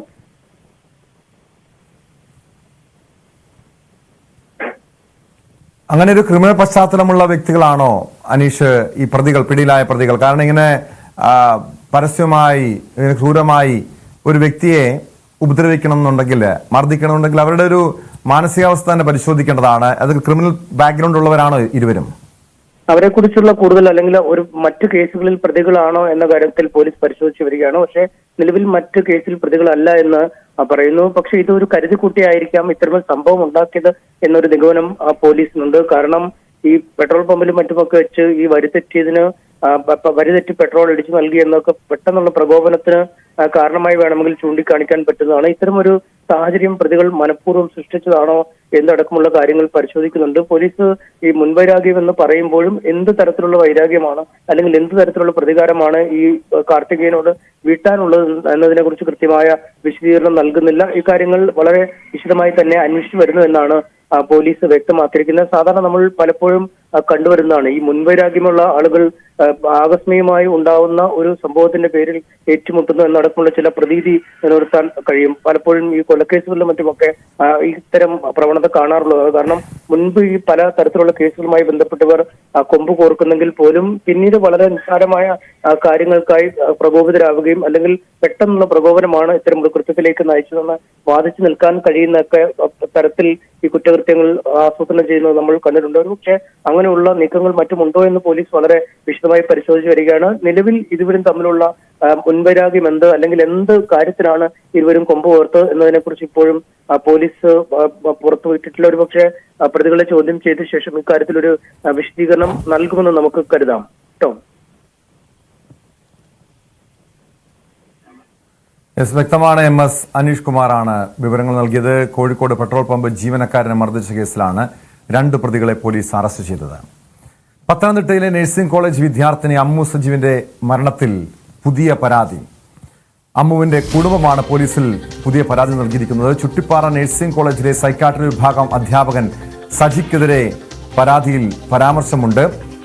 ലോഗ് ബുക്ക് കാണാതായെന്ന് പറഞ്ഞ് അമ്മുവിനെ ഈ സജി എന്ന അധ്യാപകനും സഹപാഠികളായ 3 പെൺകുട്ടികളും ചേർന്ന് 2 മണിക്കൂറോളം കുറ്റവിചാരണ നടത്തി. അതിനുശേഷമാണ് അമ്മു ആത്മഹത്യ ചെയ്തതെന്ന് കുടുംബത്തിന്റെ പരാതിയിൽ പറയുന്നുണ്ട്. വിശദാംശങ്ങളുമായി ശശിനാരായണൻ ചേരുന്നു പത്തനംതിട്ടയിൽ നിന്ന്.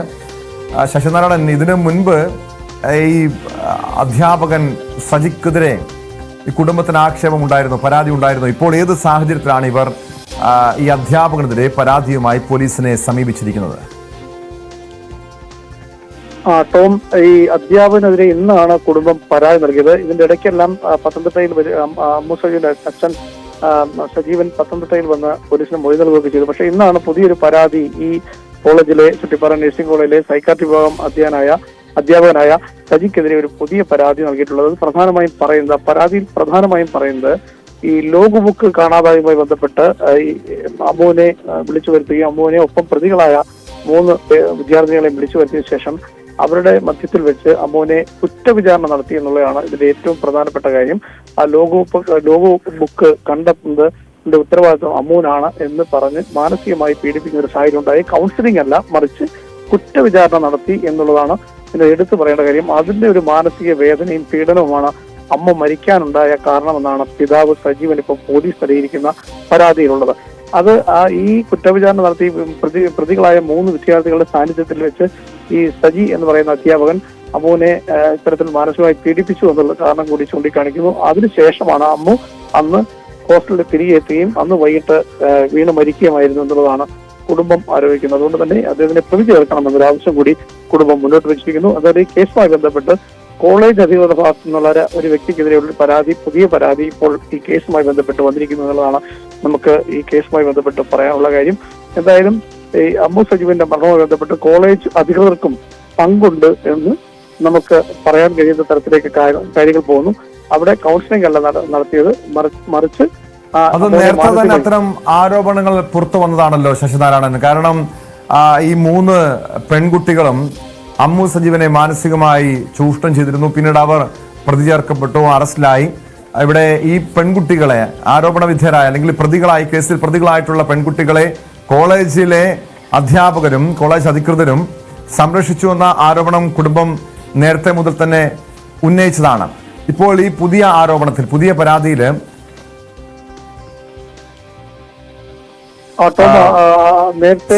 എത്താം. ഇപ്പോൾ ആ അമ്മു സജീവിന്റെ അച്ഛന്റെ പ്രതികരണം പുറത്തു വന്നിട്ടുണ്ട്. അതിലേക്ക് നല്ല രീതിയിൽ തന്നെ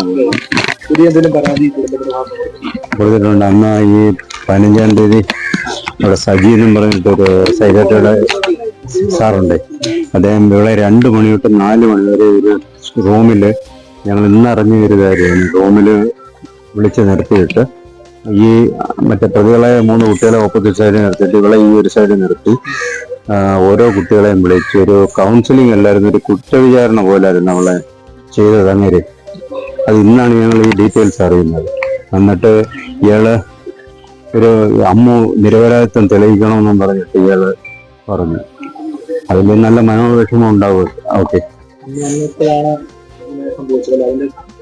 അന്ന് തന്നെ വൈകിട്ടാണ് സംഭവിച്ചത്. 4 തൊട്ട് 6 വരെ അവളെ റൂമിൽ നിർത്തുകയും അവളെ നിരപരാധിത്വം തെളിയിക്കണമെന്ന് പറഞ്ഞ് സജി എന്ന് പറയുന്ന സാറാണ്. പിന്നെ പ്രിൻസിപ്പൾ ആണെങ്കിൽ പല സമയത്ത് പലതാണ് പറയുന്നത്. പോലീസ് അന്വേഷണം വളരെ കാര്യമായിട്ട് നടക്കുന്നുണ്ട്. ഞങ്ങൾ അതിൽ പൂർണ്ണ തൃപ്തരുണ്ട്. സാറേ, എന്തോ സജിയെ പ്രതിയാക്കണം. കാരണം സജി എന്ന് പറയുന്ന അയാളാണെന്ന് ഇത് ഇത്രയും ഇവളെ ബുദ്ധിമുട്ടിച്ചതെന്നാണ് ഇന്ന് അറിഞ്ഞാണ് ഞങ്ങൾ. ഇന്നിവിടെ വന്നതിന് ശേഷം ഞങ്ങൾ അറിഞ്ഞാണ്. ഒരു കുട്ടിയെ എങ്ങനെ അന്നേരം അവള് ചോദിച്ചെന്ന്, സാറേ ഞാൻ എങ്ങനെ നിരപരാധിത്വം തെളിയിക്കുമെന്ന്. ലോഗ് ബുക്ക് അമ്മുവിന്റെ നിരപരാധിത്വം അമ്മു തന്നെ തെളിയിക്കുമെന്ന് ഇയാള് ശക്തമായിട്ട് പറഞ്ഞു. അന്നേരം അവള് ചോദിച്ചു ഞാൻ എങ്ങനെ തെളിയിക്കും എന്ന് ചോദിച്ചു. അടിച്ചേൽപ്പിക്കുന്ന പോലെ അന്നേരം അവള് തിരിച്ചു ചോദിച്ചു എങ്ങനെ ഞാൻ എന്റെ നിരപരാധിത്വം തെളിയിക്കുമെന്നാണ് അവള് ചോദിച്ചത്. ചോദിച്ചിട്ടാണ് അവൾ ഇറങ്ങി വന്നതെന്നാണ് പറഞ്ഞത്. ഇല്ല, ഒന്നും കഴിഞ്ഞിട്ടില്ല. അത് അന്വേഷിച്ചുകൊണ്ടിരിക്കുകയാണ് പോലീസ്. അത് അങ്ങനെ ഒരു ലോഗ് ബുക്ക് കളഞ്ഞിട്ട് പോലും ഉണ്ടാവത്തില്ല. ഇവരിത് 3 പേരും കൂടെ ക്രിയേറ്റ് ചെയ്തൊരു സംഭവമായിരുന്നാണ് ഞങ്ങൾ വിശ്വസിക്കുന്നത്.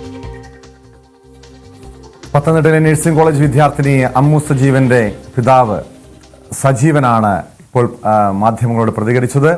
പുതിയൊരു പരാതി അവർ പോലീസിൽ നൽകിയിട്ടുണ്ട്.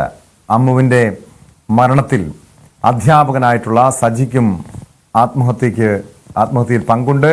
നേരത്തെ 3 സഹപാഠികളെ പോലീസ് അറസ്റ്റ് ചെയ്തിരുന്നു. ഈ അധ്യാപകനും 3 സഹപാഠികളും ചേർന്ന് 2 മണിക്കൂറോളം അമ്മുവിനെ കുറ്റവിചാരണ നടത്തിയെന്നാണ് കുടുംബത്തിന്റെ പുതിയ പരാതി. സ്പോട്ട് ലൈവ് പൂർണ്ണമാകുന്നു. നമസ്കാരം.